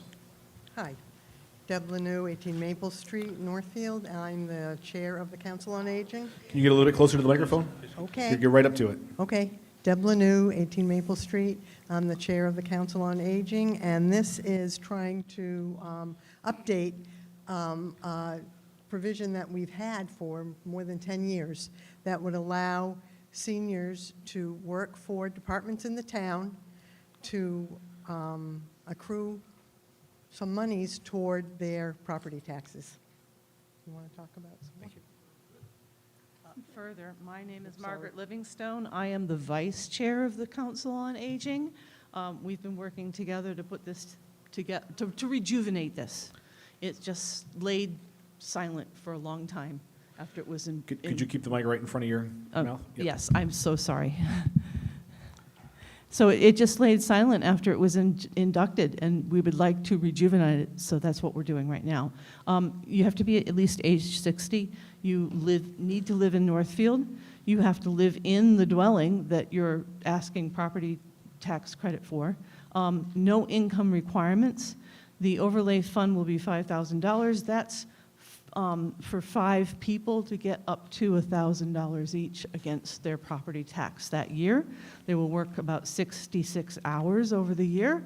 The COA will oversee this program, and we will be soliciting town departments to come up with work opportunities. There is no money directly involved in this. This is people volunteering to work certain number of hours. The department heads would just need to be able to keep a timesheet and a W-4 form, and the action happens. Applications will be at the senior center. We're hoping to be able to have the announcement if this is passed. We're hoping to have the announcement in our July senior newsletter. Further discussion on the item. Seeing none, all in favor, please say aye. Aye. All opposed, please say nay. Clearly passes unanimously. Article 23. Mr. Moderator, I move the town accept the provisions of Massachusetts General Law, Chapter 59, Section 57A. Is there a second? Second. Thank you. Discussion on the item. Seeing none, all in favor, please say aye. Aye. All opposed, please say nay. Passes unanimously. Article 24. Mr. Moderator, I move that the town adopt Massachusetts General Law 41, Chapter 108P, to provide compensation in the amount of $500 for the town's collector-treasurer upon certification by the Massachusetts Collectors and Treasurers Association as a certified Massachusetts municipal collector or a certified Massachusetts municipal treasurer, and further, to adopt Massachusetts General Law, Chapter 41, 19K, to provide compensation in the amount of $500 for the town's town clerk upon certification by the Massachusetts Town Clerks Association as a certified Massachusetts municipal clerk, in addition to the regular annual compensation paid by such town for services in such office, and that the town transfer $1,000 from free cash to fund said appropriation. Thank you. Discussion on the item. Seeing none, all in favor, please say aye. Aye. All opposed, please say nay. Passes. Article 25. Mr. Moderator, I move article as printed in the warrant.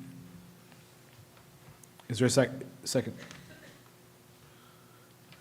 Is there a second? Second. Thank you. Discussion on the item. Seeing none, yes. Yep.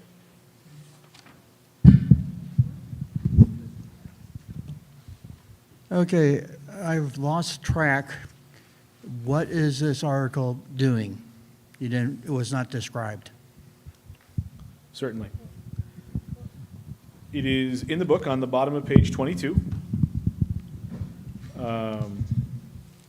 The article says to see if the town will vote pursuant to the Massachusetts General Laws, Chapter 41, Section 1B, to change the status of constable from elected to appointed, or take any other action relative thereon in or relation thereto.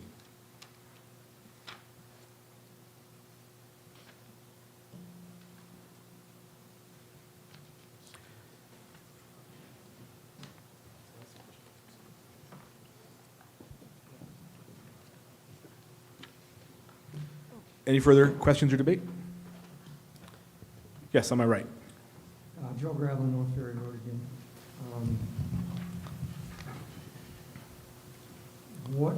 What's the town gaining, or what's the town possibly being compromised by constable versus elected versus appointment? What are we hoping to accomplish with not having the constable elected as opposed to appointed? Does anybody have the ability to answer that question? If they do, they can seek the mic in a couple moments and share, but it's not an opportunity just to answer back right away. Yeah, I mean, either one of us could. If we wait, though, and seek the floor after Mr. Gravlin's done. Okay. When I make decisions in my own household, I like to be able to understand what I'm gaining and what I'm losing by the decisions I make. And as a citizen, I kind of like to see what the town's sense of this is. Thank you. The next speaker at the mic. Yep. Good evening, y'all. I'm Morgan O'Brien on Parker Avenue. I also had similar questions. Just curious to know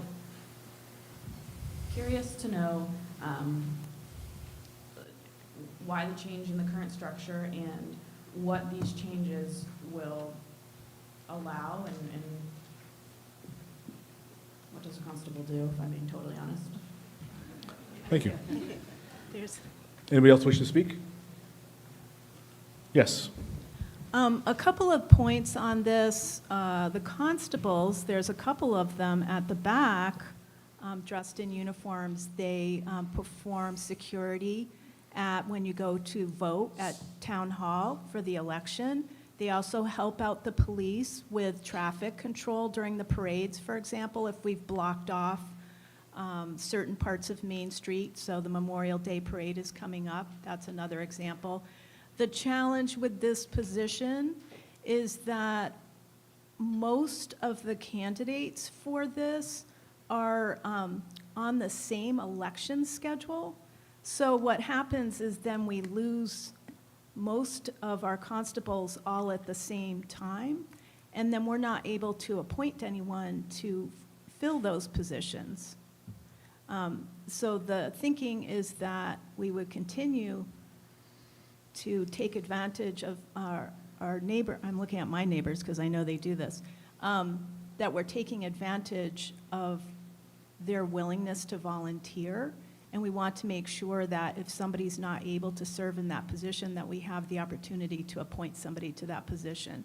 And then they work with the police chief on their assignments as needed. Yes. I had a question for you. Do you know is there usually, in the elected, is there usually a competition or for constable? Because I think the last couple of ones, there wasn't a, it's No. just, it's the person who volunteers and then. You gotta have the mic closer. And not only is that the case, what's happened Wait, is. is any- Oh, I'm sorry, I you thought wait. you were done. I apologize. So I was asking whether there was often a competition in an election, whether there was a competition for constable, because the times when I've seen it, it's been people put their name up, and they're just the name, the number of slots that are available. I was just curious about that, and Andrea's answering. No, yeah, we haven't seen any competition. The other thing to mention is a little further on is not only are most of them, it's almost all of them, I believe, except one, are on the same election cycle, which also makes it very difficult for them to run an election with a constable, because they usually don't work all day. So the constable can't work if they're on the ballot. How that's happened over the years, we're not exactly sure, but in the past, somehow appointments have been made in such a way that running all of them on the same ballot leaves like one available constable for like a 12-hour election, it doesn't work really well. So this isn't really in any attempt to curtail elections other than to just kind of get that back on a cycle of appointment that stops that process that has been a thorn in the side of the clerk's office for elections for certain. Any further discussion on the item? Seeing none? All in favor, please say aye. Aye.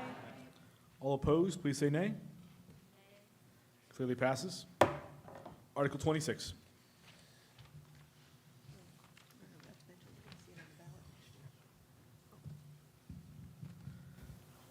Laura Dubin, 79 Maple Street. I'm Chair of the Community Preservation Committee.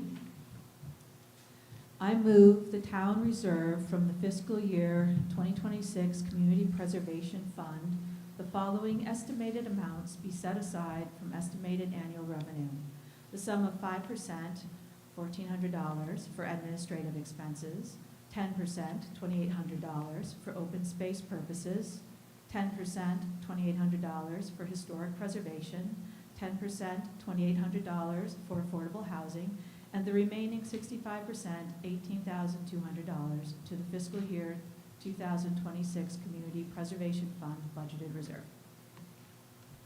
Second. Thank you. Discussion on the item. Seeing none? All in favor, please say aye. Aye. All opposed, please say nay. Clearly passes. Article 27. Laura Dubin, 79 Maple Street. I move the town appropriate $14,000 for heat pumps from the Community Preservation Act undesignated fund to be used for the purchase of heat pumps as climate control for the Northfield History Museum. Is there a second? Second. Thank you. Discussion. Yes. Misha Storm, Burnham Road, and also the president of the Historical Society. So this money will allow the museum to install 2 heat pumps or mini splits into the Northfield Historical Society's museum on Pine Street. Right now, we don't have climate control in the building, and this will let us protect our collections by using climate control. Archival collections don't like to be hot or humid. And it will also allow us to be more comfortable during our open hours and allow for our open hours to expand. Thank you. Thank you. Further discussion on the item. Seeing none? All in favor, please say aye. Aye. All opposed, please say nay. Clearly passes unanimously. Article 28. Laura Dubin, 79 Maple Street. I move that the town appropriate $3,735 from the Community Preservation Act undesignated fund to the Open Space Committee to be used to cover the legal costs and potential survey/easement costs for the acquisition of the Hobo Falls Conservation Area. Second. Thank you. Discussion on the item. Hi, I'm Bob Perlman, Commonwealth Avenue, and I'm the chair of the Open Space Committee. I just wanted to make sure that people understood about the Hobo Falls Trail. If you go to the end of Old Wendell Road, there's a kiosk with the maps. It's land that's owned by the Ameses, but the Boy Scouts put a trail in there.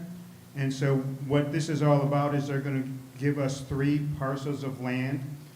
Our local newspaper said that the $3,000 was to buy it, but it's only for the recording fees, the title search, the municipal lien, the lien certification, and let's see, Mount Grace is also going to chip in to help with the conservation restriction. So we're talking about 3 parcels of land, one that has a trail, which is about 8.5 acres, and there are 2 other lots that are about 4 acres each for a total of 16.5 acres, and they're all going to have conservation restrictions. Further discussion on the item? Seeing none? All in favor, please say aye. Aye. All opposed, please say nay. Clearly passes unanimously. Article 29. Laura Dubin, 79 Maple Street. I move that the town appropriate $2,500 from the Community Preservation Act Historic Preservation Fund to be used for the purchase of supplies for the cleaning and repairs of the gravestones at the Northfield Center Cemetery. Is there a second? Second. Thank you. Discussion on the item? Yes. Lindsay McCarthy, 92 Main Street. This is from the Historical Commission, where 2 of us, Sandy Campbell and myself, are coordinating this effort with a lot of volunteers. There's 2,200 gravestones in this beautiful cemetery dating from 1726 through 2015, I believe. And a lot of them are in need of repair. All of them need cleaning. And so currently we've done about 500 of them. And this is just for cleaning supplies, nothing else. Thank you. Further discussion?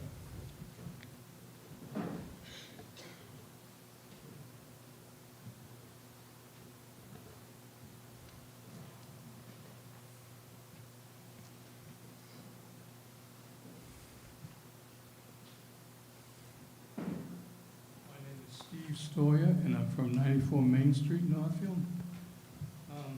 The reason why I'm standing up is because this particular item is near and dear to a woman that passed away years ago, Marie Ferre. Any memories there? Yep. Marie used to organize groups to go to the cemetery and repair the stones. It's a remarkable history lesson if you go into the cemeteries. And Marie always thought of cemeteries as parks. And we got a lot done. She used to hire specialty people with particular types of cement to put the stones back together. Many of them were pretty bad. Just an honoring Marie Ferre. Thank you. Further discussion?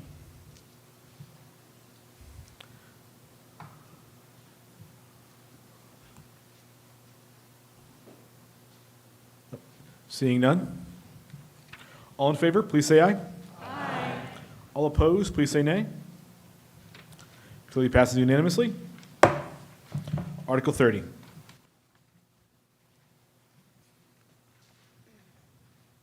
Moderator, I move that the town authorize the Select Board to acquire by gift for open space and conservation purposes, on such terms and conditions as the Select Board deems appropriate, 3 parcels of land on Old Wendell Road in the town of Northfield, as described in Article 30, and that the parcels be under the care, custody, and control of the Northfield Conservation Commission, and to further authorize the Select Board to grant a perpetual conservation restriction on the land and to enter into all agreements and execute any and all instruments as may be necessary to effect such acquisition. Is there a second? Second. Thank you. Discussion on the item? Yes. So I just wanted to point out, this is the donation that we were just discussing. That we approved money to do the survey and all the transfer stuff. This land is being donated to us, and it will be for conservation, as it says. Thank you. Is there further discussion on the item? Just a note, this does require a 2/3 vote. This is an acquisition of land, so it does require a 2/3 vote. Any further discussion? Seeing none, all's in favor, please say aye. Aye. All those opposed, please say nay. Passes unanimously. Article 31. Mr. Moderator, I move that the town accept the provisions of Mass General Law, Chapter 64G, Section 3A, to impose a local option room occupancy excise tax on short-term rental under 90 days annually, and an occupancy exercise on short-term rentals in excess of 90 days annually of 6%, but that no excise shall be imposed if the total amount of the rent is less than $15.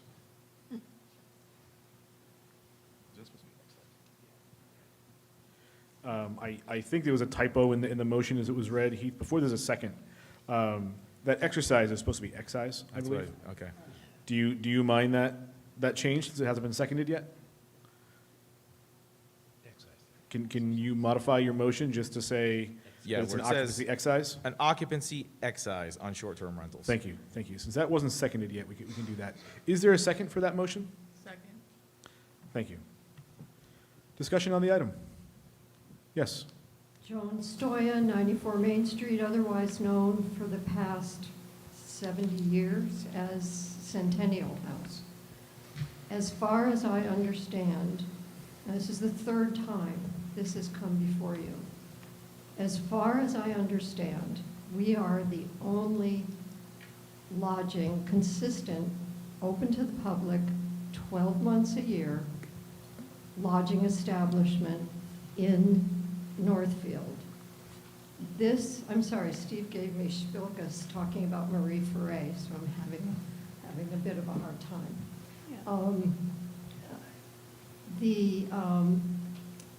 When I read the article in the paper, I thought there was a misunderstanding because the article quoted Ms. Weiss as saying that this is just for tourists, that it doesn't have an impact on the owners.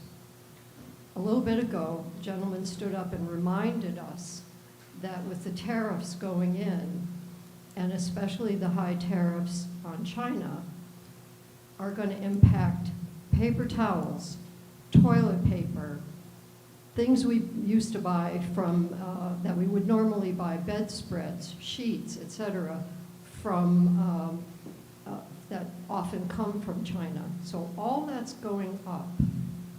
And at the same time, planes are falling out of the sky, and the Canadians hate us. So, and European tourists are not going to come this year. That being aside, as I mentioned on our Facebook page, which you might have read, there are 3 buckets that I would put our beloved customers in. The second largest bucket is Northfield Mount Herman reservations that they make, either for their parents or their alumni or their VIP guests or their prospective employees. They don't pay tax. That's the second largest group that we host. Thomas Aquinas, tiny bit of business, but a little bit coming. And the same thing applies to them. Nonprofit, educational institution, they don't pay tax. So that's the second largest bucket. The third bucket I've already touched on, which you would call the standard tourist, the person who's passing through Northfield on their way from Colorado or Texas or someplace. We believe that that group is going to pretty much disappear this year because of the competition for resources within individual families. We think that people are going to cut back this year on vacations. The number one group of people that we draw from are not tourists. And tourists are not people that don't matter and who can be gouged for what becomes 11.7%. So you're talking about increasing our rates on prospective customers almost 12%. That's a pretty big bite, and lots of people are going to say, gee, no. The number one group that we serve 52 weeks a year, 12 months a year, are you. All of you, your children, your grandchildren that are coming to visit you. You who come, people come from out of town to see their grandchildren in recitals and basketball games. Elderly parents who get visits from people from out of town or who come into town to visit.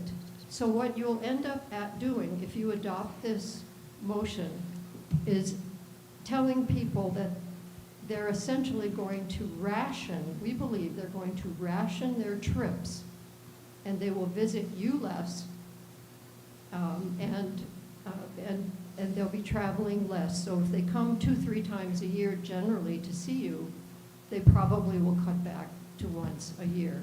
So what you're doing is ill-timed and ill-considered in light of national events. And I just want to read from one testimonial from one of the people that we serve. We're a group of small businesses in Northfield, and we try and cooperate. And this is a comment from Shelby Bassett from the Northfield Golf Club. And Shelby writes, we host at the golf course various social functions that bring visitors from near and far, whether it's college roommates traveling from out of state for a wedding, friends from Boston coming out to celebrate a baby shower, cousins extending a stay for a celebration of life. We turn to our local lodging accommodations first. Centennial House is a true gem with its cozy charm, delicious breakfast, welcoming hosts, and homemade touches. It's the perfect retreat for visitors. Notice she doesn't say tourists. And a reminder of the heart and hospitality that make our You're town approaching the Northfield 5-minute limit. so special. Thank you. Thank you. Further debate?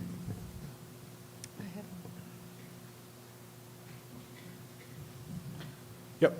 Hi, Mary Bowen, Burnham Road, and co-owner of the Northfield Creamy. And I just wanted to touch on what Joan was saying. The businesses in Northfield are limited, and to exasperate the possibility of people staying someplace and getting hit with an additional tax would really hurt the tourism in Northfield. My brother-in-law was married at the Centennial House. My sister stayed at the Centennial House. I'm Canadian, and I love American places, Joni. And I just wanted to say that I think that this would really, it's not necessary with all the other things that are happening, and we, don't want to upset tourists any further. Thank you. Yes.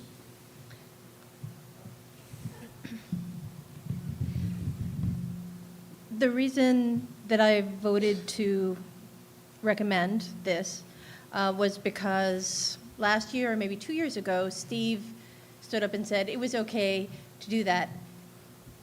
However, what I failed to remember is that okay was given at a 2% rather than a 6%.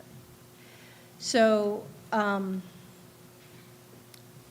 we recently, in the select board, had a meeting about the Northfield Golf Club, because those people, because those people who live nearby were concerned about the base levels. And the concern was that they would not use base instruments. The argument, this would have affected one meeting, and the argument was, we do not want to dissuade local businesses. We do not want to limit local businesses. This tax would disproportionately affect a single local business. And in order to be consistent, I would recommend, just as we did with the golf course, that we vote no on this. Yes. South Joe Gravlin again, Old Ferry Road. There might be a time when we have 5, 6, 7 10 businesses that take in tourists and visitors and such. But I don't understand how the town can even make any money on the backs of one of our businesses. It doesn't make any sense to me. I don't see the town being better off for it. And it also speaks to me in a sense that we're supposed to take care of each other. And it doesn't feel like that's what's happening with this particular motion. Thank you. Yes. Patterfield, Highland Avenue, a couple of years ago or 3 during COVID, I also spoke very strongly against this type of a provision, especially during those times, which were very hard on people who were hosting hotels and that sort of thing, but bed and breakfast. But I have a general question. I don't know if anybody knows the answer to this, but I myself know of at least 2 Airbnbs here in Northfield, and I suspect there are more than that. How did those places fall? Where did they go? How did they go under the radar?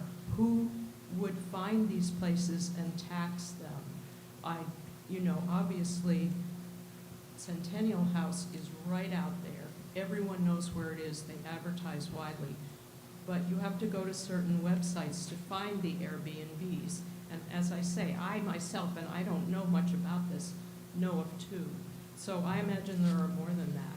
And they should be, if such a tax is levied by us, all the places should be taxed, not just Centennial House. But before we continue, I will just note that there have been 5 speakers opposed and nobody in favor. So we can certainly have a boisterous debate and we can keep going, but just want to make sure we have a sense of where the room is going. And The Verbos and the B&Bs often, or whatever, on the web often have to collect taxes for the state. They will be notified that a town tax has been approved and will collect that through their sites.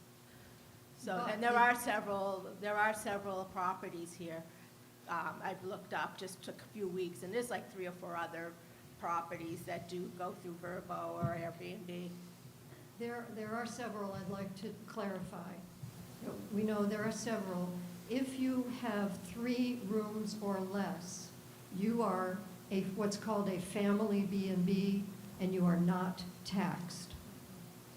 So they are often, if they're smart, they're listing themselves as a 1, 2, or 3 bedroom home, and that would be 3 rooms. They may or may not do more than 90 days a year. They often, on Airbnb, they come off and they go on. So that's a kind of a different kettle of fish. I'm going to limit debate to 2 more speakers in favor and 2 more opposed. First speaker on my left. Margaret Livingstone, Warwick Road. I suggest, rather than implementing a tax on such a small percentage of our business, maybe we should discuss a surcharge on empty storefronts. We have 1 more opposed and 2 in favor. Yes. Again, Steve Story from Centennial House. You got to be a lot closer to the mic, Steve. Steve Story from Centennial House. Just quickly on the Airbnbs, they often are below the radar and they don't pay taxes. Believe me, we fought that. I work for the town of Pelham. No crosstalk, please. Sorry. No. I have a letter here real quick.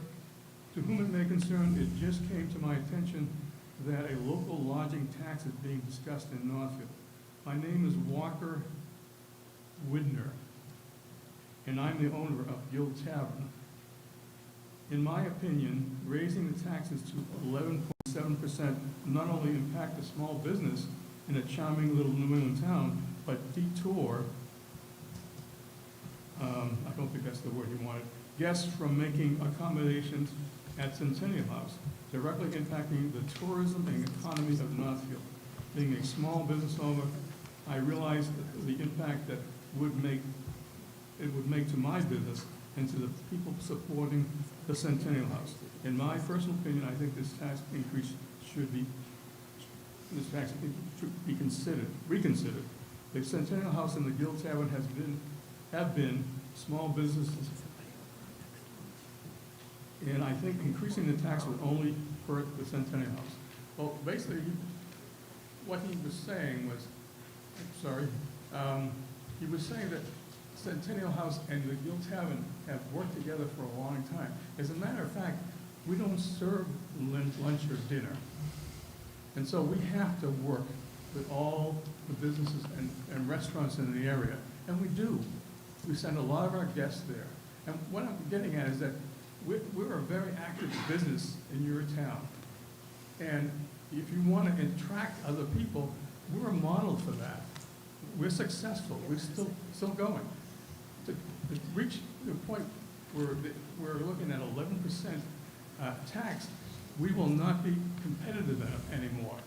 We will, whoever wrote this said, we'll pass it on to the tourists. It doesn't work that way. A lot of people are very price sensitive now, and they'll probably get much more price sensitive in the future. So I hope you reconsider this. Thank you. Thank you. Further discussion? Did you want to?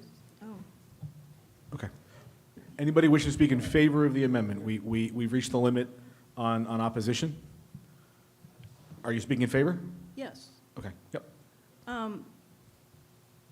Not because I want to advocate for taxes, but one of the challenges that we get every year, usually at the beginning of the meeting, is that there's not enough revenue coming into town to offset property taxes. This is one of those mechanisms.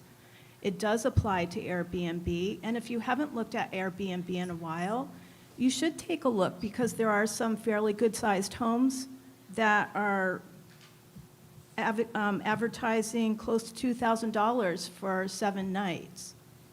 So that adds up over time, and that's what Gail had, and the Finance Committee had presented to us. Gill does this. A lot of surrounding towns do this. We're one of the few that don't. So as a town leader, I defer to the town meeting on how you want to vote to this, but I will continue to bring up revenue options, because we do have strong businesses. They are in competition with other businesses in Bernardston and local areas that are already paying this tax. And it would apply to the anticipated, not necessarily appreciated campground that we all went through a lawsuit on, that the town went through a lawsuit on, right? So it's our duty as town leaders, whether we like taxes or not, and I'm pretty sure nobody likes them, is to bring them before town meeting so that you can vote. And if you want to say no, that this is one of the few ways that we bring in revenue to the town, and it's applied to people who live outside of the town and are already used to doing this in other establishments, for example, if they're going to a motel or hotel in Greenfield. Thank you. Anybody else wish to speak in favor? Yes. Tim Bowen, man of compromise, Burnham Road. I feel that we should re-look at this. 11% or the 6% plus whatever these numbers are seems to be too much. But perhaps we come back, a few years back, there was a tax asked to be paid by businesses in town, and I was opposed to it. It was a very minor amount of, what is it, 0.7, 0.075 or something? Sales tax, and I was opposed to it in my heart. I went along with it, of course. It doesn't affect me whatsoever. Very limited amount of people say anything about it when they come and make a purchase. So I would say let's go back and maybe lower this number, talk to the people that it's going to involve, and come to an agreement, and then the tide is risen by all of us, as opposed to saying, hey, it's 11%, you got to pay it. It's 6%. We've reached the limit on debate. Would all those in favor please signify by saying aye? Aye. All opposed, please signify by saying nay. Nay. Clearly fails. Article 32.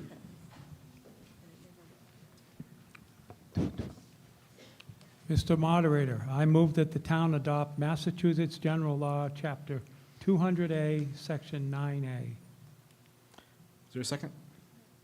Second. Thank you. Discussion on the item. Seeing none? All in favor, please say aye. Aye. All opposed, please say nay. Clearly passes unanimously.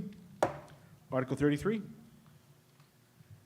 Mr. Moderator, I move that the town transfer from the board or commission having the care, custody, and control thereof to the care, custody, and control of the properties as listed in Article 33 to the Select Board for the purposes of conveyance, and authorize the Select Board to convey such properties by such method, including auction, and on such terms and conditions, and for such consideration as the Select Board deems appropriate. Is there a second? Thank you. Discussion, yes. Joe Gratlin again, Old Ferry Road. Mr. Moderator, I make a motion we indefinitely postpone Article 33, which reads, to see if the town will vote to transfer the care, custody, and control of certain property being Assessors Map 24-D4-1 Parker Avenue, Assessors Map 24-D2-1 Parker Avenue, Assessors Map 24-3 D3-1 Parker Avenue, Assessors Map 24-D4-1 Parker Avenue, Assessors Map 24-D5-1 Great Meadow Road, Assessors Map 24-9-1 Rear Parker Avenue, Assessors Map 31-A6.2-1 St. Mary Street, Assessors Map 40-B1-1 Gill Center Road, and Assessors Map 55-D9-1 Crossroad from the boards or commissions having care, custody, and control thereof from the purpose for which the properties are currently held to the Select Board for the purpose of convenience, and authorize the Select Board to convey said properties by such method, including auction, and on such terms and conditions, and for such consideration as the Select Board deems appropriate, or take any other action relative thereon or in relation thereto, until such time the Conservation Commission, the Historical Commission, the Board of Health, the Open Space and Recreation, and AG Commission, and any other appropriate town board or commissions can visit the properties listed above and report back to the Select Board with assessments of and recommendations for the best use of the properties listed above before the fall town meeting, but no later than October 31st, 2025. The motion was really two motions, one to amend and one to postpone indefinitely. We can do one of those two things. We can't do them both. If we postpone indefinitely, that takes the motion that's on the floor and says we're going to set it aside and not do anything with it. We can't condition that postponing indefinitely. Also, postponing indefinitely is only for the life of this meeting. It doesn't convey beyond this meeting. Correct. So those added terms would have no effect because it's only postponing it within this meeting. So do you wish to make a motion just to postpone indefinitely, or do you wish to amend what's before us to include additional restrictions? Can I do that as a motion after the fact? If we make a motion to postpone indefinitely It's and done. that passes, this is done and we move on to the next item. I'm going to make the motion to motion to indefinitely postpone Article 33. There is a motion to indefinitely postpone. Is there a second? Second. There's a second. So what this motion means is that we're actually going to take this item and we're going to set it aside and we're not going to do anything with it the rest of the meeting. And then when the meeting is done, the issue is done. It is almost the same as voting it down, but it's a little bit different procedurally. There was a second. This is debatable. Is there a debate on the item? Yeah, I'll do it. Yes, Sarah. So I went and passed around maps for everyone. This is the one that we're talking about. These are the properties that we're talking about. And you'll see that there's one property that needs to be evaluated. Well, you can't see this, but I'll tell you that there's a group of properties that need to be evaluated environmentally. The Gill Center Road property is a little tiny non-buildable piece next to the cemetery. The Crossroad is also that, it's a little corner piece. And the St. Mary's Street is actually what we use, the town highway uses to store piles of chips and dirt and stuff on this side of the river. So getting rid of that or auctioning that off would actually cost us money, because we then have to, every time we need stuff, have to take all the big trucks and go to the other side of the river to bring them over.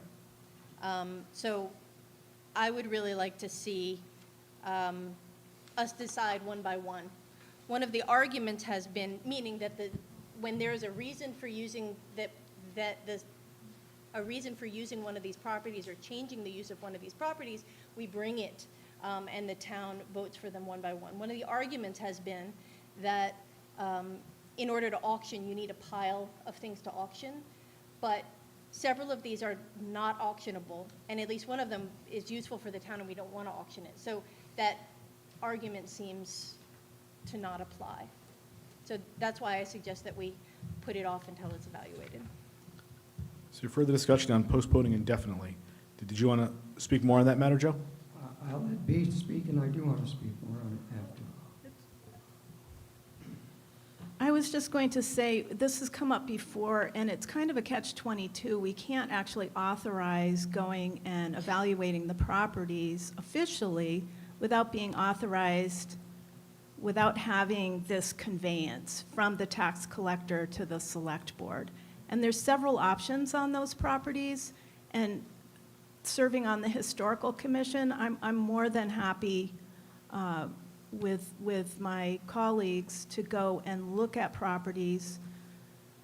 But to do anything officially with it and recommend it to the select board, who can't do anything with it unless it's in their conveyance.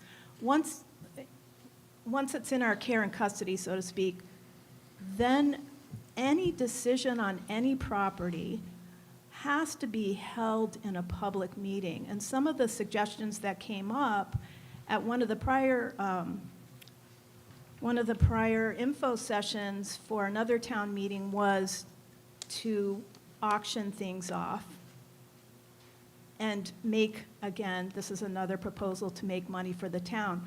For the properties that clearly don't have any value, or they have value from a conservation standpoint, then the select board would then be authorized, based on voting yes for this, then we would be authorized to then put it in the care and custody of the Conservation Commission or the Rec Commission if it ended up being playing fields or something, as we did on a prior motion. So I just want to point out that we can amend it, but we're probably better off just voting on it and vote yes or no. But I think, again, as a town leader, I just want to be able to bring things in front of you that if there's a chance that we're going to make and bring some money into the town, that we do that. If there's a chance that these properties are sitting there and they would be better served by being in the hands of the Conservation Commission, then authorize us to do that. But this is the catch-22. If you don't authorize, vote yes by authorizing the select board to do that, then we really can't take any official action because we're not authorized to.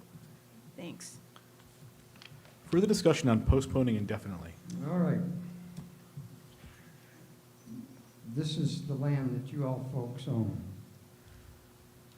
This is the only time that you truly are going to have a voice on being able to say whether or not a piece of property is taken out of your concern and possession to do, as the language says, whatever the select board deems necessary. I'm very familiar with a number of these pieces of property. Two of them are adjacent to historical cemeteries, and they have very, very cultural significance to them. A number of them are related to upland water supplies and wetlands and just amazing environments, natural environments. So we still own the properties tonight, but if we prove Article 33, we no longer will have the power of our voices to guide how the select board deals with such sensitive properties as some of these areas are. They are already be granted custody of these dynamic natural landscapes and wetlands, currently working hard for the town of Northfield, though some folks seem they're doing nothing. Why don't we sell them? Take my word on it. I see birders from all over the Northeast. I even had a birder come in from Australia to walk the land with me down on the Great Meadows. These are amazing wildlife refuges. They're just amazing. And two of these properties are going to come straight up against, and Jeff might want to take note of this, two of these properties are going to come straight up against MGL 11417, this preservation of ancient burial places. Now, what most people don't understand is there was a caste system in the early days of the settlement. Not all the residents of a town were buried in the cemeteries. If they were children that died at birth, if they were indentured servants, or if they were black slaves, they were buried in unmarked graves on the exterior of the cemeteries. Now, the way that MGL 11417 works, it says, a town shall not alienate or appropriate for any other use other than that of a burial ground any tract of land which for more than 100 years has been known or suspected to contain the remains of one or more individuals. Now, that was set into motion in 1964, and at that time it didn't include indigenous burials. And in 1984, the legislature amended it to say these shall include the burials of Native Americans. And these lands are, these particular two pieces of land are abutting, they're getting right up against MGL 11417. Part of due diligence for making a decision to do something like this really requires finding out what the heck's going on. The Historical Commission needs to walk these lands. The Conservation Commission needs to walk these lands. One of the pieces used to be the site of the old dump, and Mother Nature has done an amazing job at healing the desecration that happened to that piece of property. And you can see it in the wildlife there. If somebody comes in and decides to start disturbing that, you're going to have some serious problems. And what people see in the Great Meadows and in the upper elevations of Northfield are just pieces of wildlife that really need to be taken and valued. And people do come from all over to look at these properties. So that's the best I can say for this.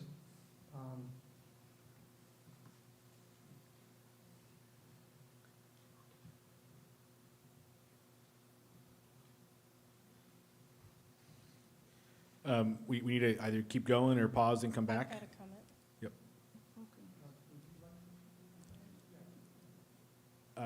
Was there somebody over here you wanted to speak? That was me, Do you want to speak? but I'll wait until after Tori goes. Okay. Hi, There's Tori somebody- Leccia, 189 Millers Falls Road. I have to do a bunch of other stuff. I was just talking to Joe to ask him if he would be willing to request that we amend Yes. the motion in order to have it be for the purpose of conveyance and then also review, and then take out, auction, everything else. That way we can allow it to go through, it can go into the hands of the select board.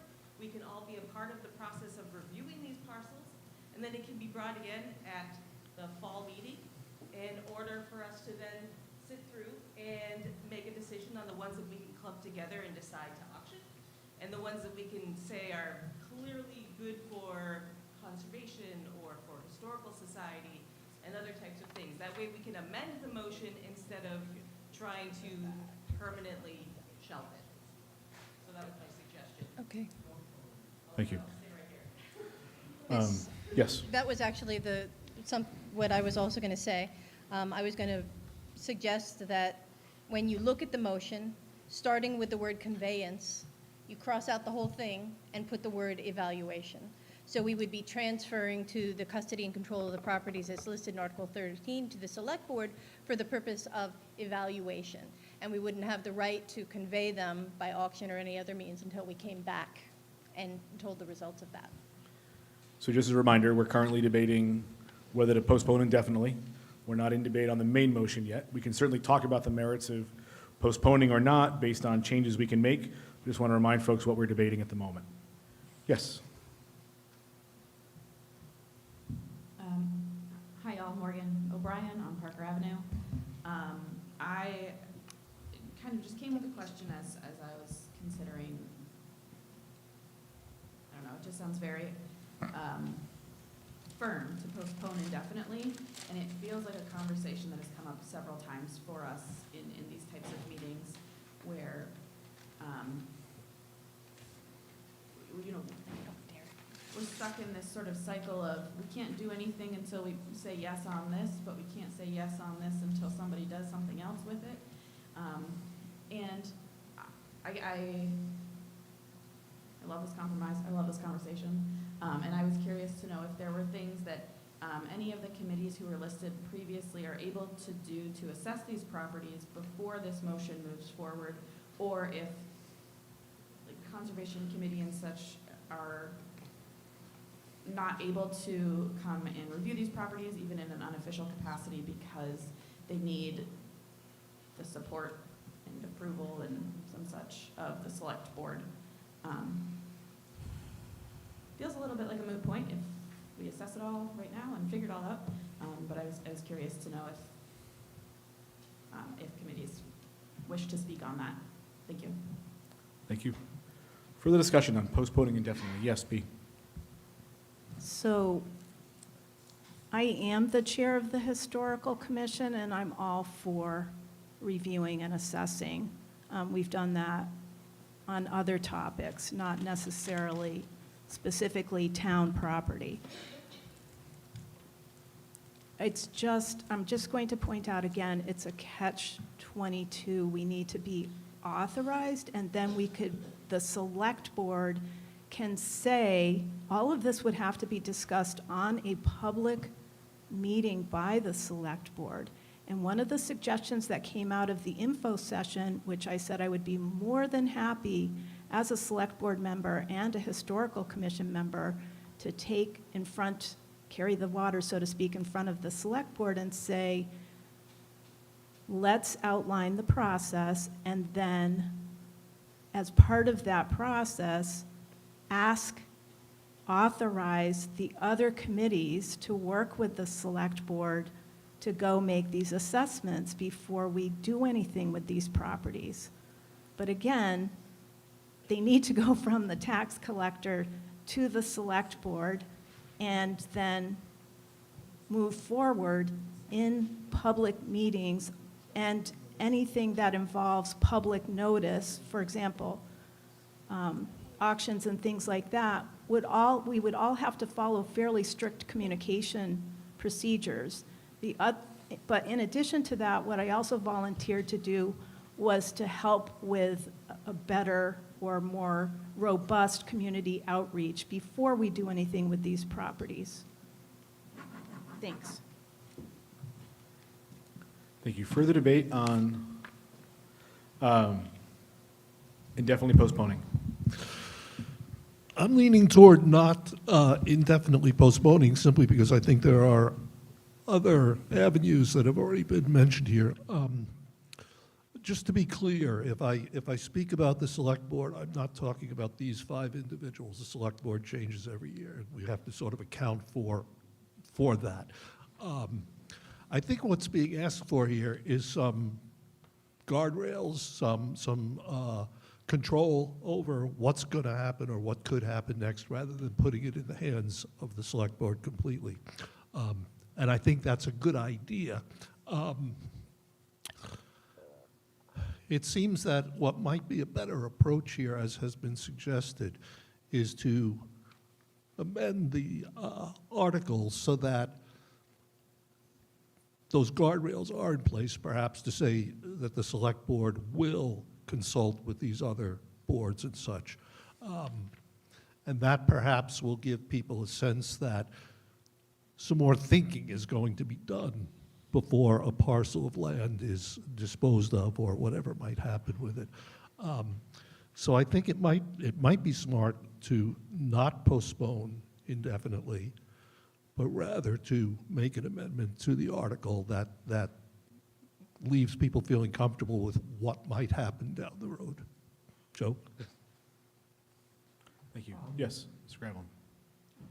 I have looked at and am considering what everyone's saying here.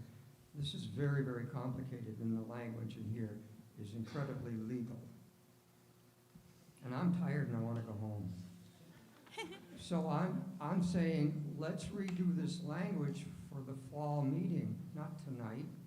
Let's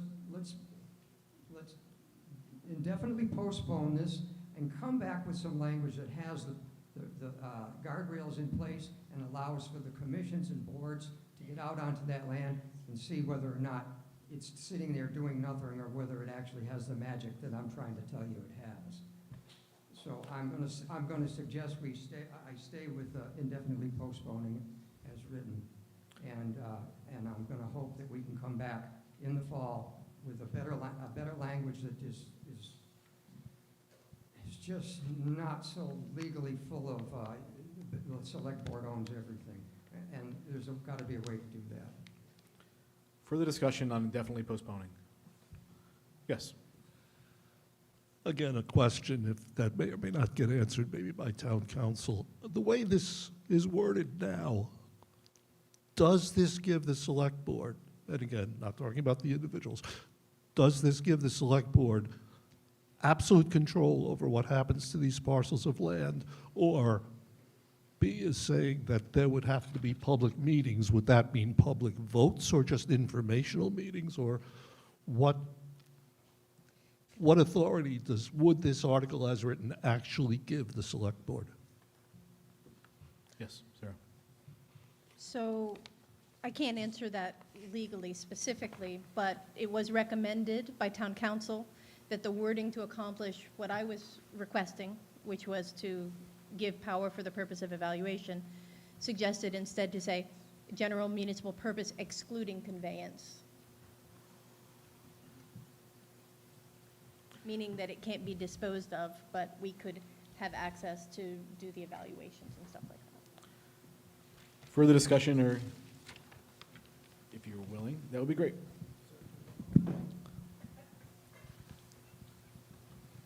Through you, Mr. Moderator. Hello, everybody. I'm still Jeff Blake, your town council. I think the question was, what does the motion as originally given empower the select board to do? And that is for the purpose of conveyance. It gives the select board the ability to convey the properties. They don't have to sell it immediately. They could do exactly what at least one member of the select board has said. They could hold hearings on it, they could talk about it. But here, they're going to hold it for the care, custody, and control for the purpose of conveyance. Any further discussion? Yes. Mary Bowen, Burnham Road. So I'm confused completely now. Are we going to be voting on whether we're giving it up to the select board or not tonight? That is what I'm asking, Mr. Moderator. The motion on the floor right now is to indefinitely postpone the prior motion that was made. So if we vote yes to indefinitely postpone, we would immediately move to the next warrant article, and we would not take any further action on this item. If we vote no, we would move back into debate on the main item, and we would debate the main item. So a yes vote moves forward to the next article. A no returns us to debate on the main article. Okay, thank you, Mr. Moderator. Further debate on the item? Seeing none, again as a reminder, a yes vote moves us along to the next article and takes no other action on the main motion before us. No further debate, right? All those in favor, please signify by saying aye. Aye. All those opposed, please say nay. Nay. I'm going to ask for a quick show of hands. All those in favor of indefinitely postponing, please raise your hand. All those opposed, please raise your hand. Clearly passes. We move to Article 34.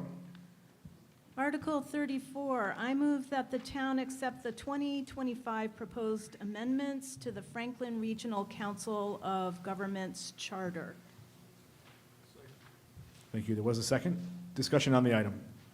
Yes, B. Just a quick note, I sit on the committee that reviewed the charter. We did that for 6 months, so I've done reviewed all the red lines on it. I'm just going to make, under the notes here, we're expanding, this is for the Franklin Regional Council of Governments Charter, otherwise known as FRCOG. All of the Franklin County towns belong to the council, and I sit on the council as appointed by the select board to do that. I also sit on the executive committee, which reviewed this charter, and it's several years, well, 25 years old, so decades old. Basically, it's a cleanup and an updating while the people who are involved with the original charter, which was in 1997, are still alive and still actively involved with FRCOG. So the changes are fairly minimal, and these would have to go, they're now going through all the town meetings in Franklin County. I don't see anything, and I've never felt anything on here was of particular concern, so much as it's clarifying and cleaning up some things that were left over from the 90s.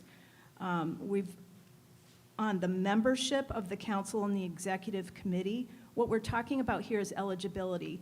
It gives some flexibility to the towns to appoint somebody like a town administrator or like a finance committee member rather than just an individual select board. So for some small towns like Ashfield and Leiden, whom I work with, they actually send their town coordinator to the council meetings. The planning board that's listed here has nothing in terms of authority over local planning boards, so we're changing the name to Planning Advisory Board. And we're also looking at reducing the membership of that particular board, which is now going to be called an advisory board, from 74 people to 20. So if you've ever been on a committee and had problems with quorum, having a quorum of 74 show up and all agree on the date for the meeting has been difficult. So those are the kinds of things. It's mostly a cleanup. Thanks. Yes. So I've been working with the Franklin Regional Council of Governments since 2012 on the relicensing of the Connecticut River. Andrea's been working with them too. They are some of the smartest people I know, and they have worked really, really hard with the towns in Franklin County, and I think I have a lot of confidence that what Bee's talking about is something that needs to happen to put these guys back into motion again. They are an amazing group of people, and they're definitely an asset for Franklin County, so I support that. Any further discussion on this item? Seeing none? All's in favor, please say aye. Aye. All's opposed, please say nay. Clearly passes unanimously. Before we do the next item, it has been a long meeting. The next warrant article is an important one. And so I would just ask, I know you've all been here a long time, there's a desire for folks to kind of skip out. Give us like 3 or 4 more minutes just to finish this one. It is pretty important. Article 35, adopting a resolution of appreciation. Mr. Moderator, I move the town adopt the resolution as outlined in Appendix 2. You're going to read the list of names? We usually do. Okay. Agricultural Commission, Deb Frechette. American Rapid Recovery Act, Victoria Lukeisha Bijak. Luksha, sorry. I'm probably going to mess up a few of these. I apologize in advance. Bijak, Dan Campbell, Andrea Lamas, Michelle Turner, Leslie Roberts. Board of Health, Karen Boudreau. Board of Trustees of Veterans Memorials, Alexander Meisner. Community Preservation Committee, Council on Aging, Community Preservation Committee, Mary Mayshark Lively, Susan Space, Tony Mateo. Council on Aging, Jim Whitcomb. Constable, Al Stone. Cultural Council, Barbara Lemoyne.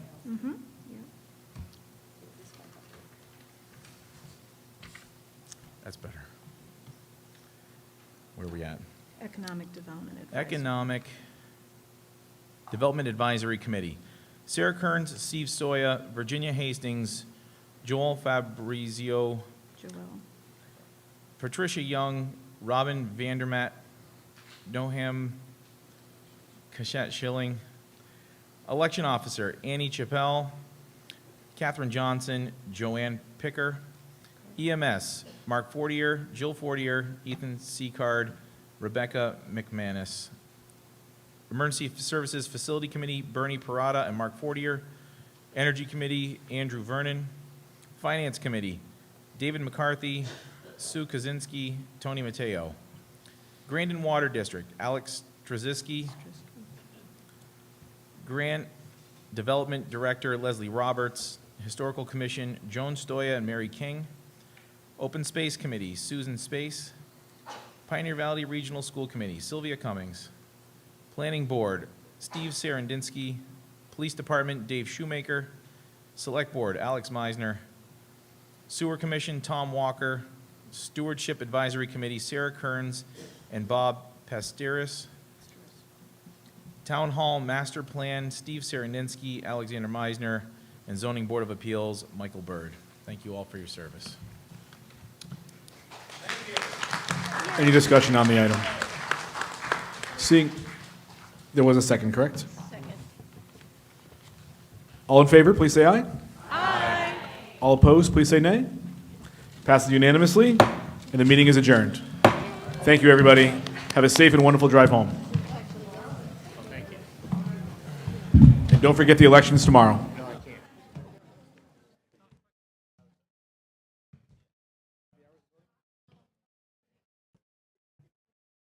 And hours for voting tomorrow are noon to 8.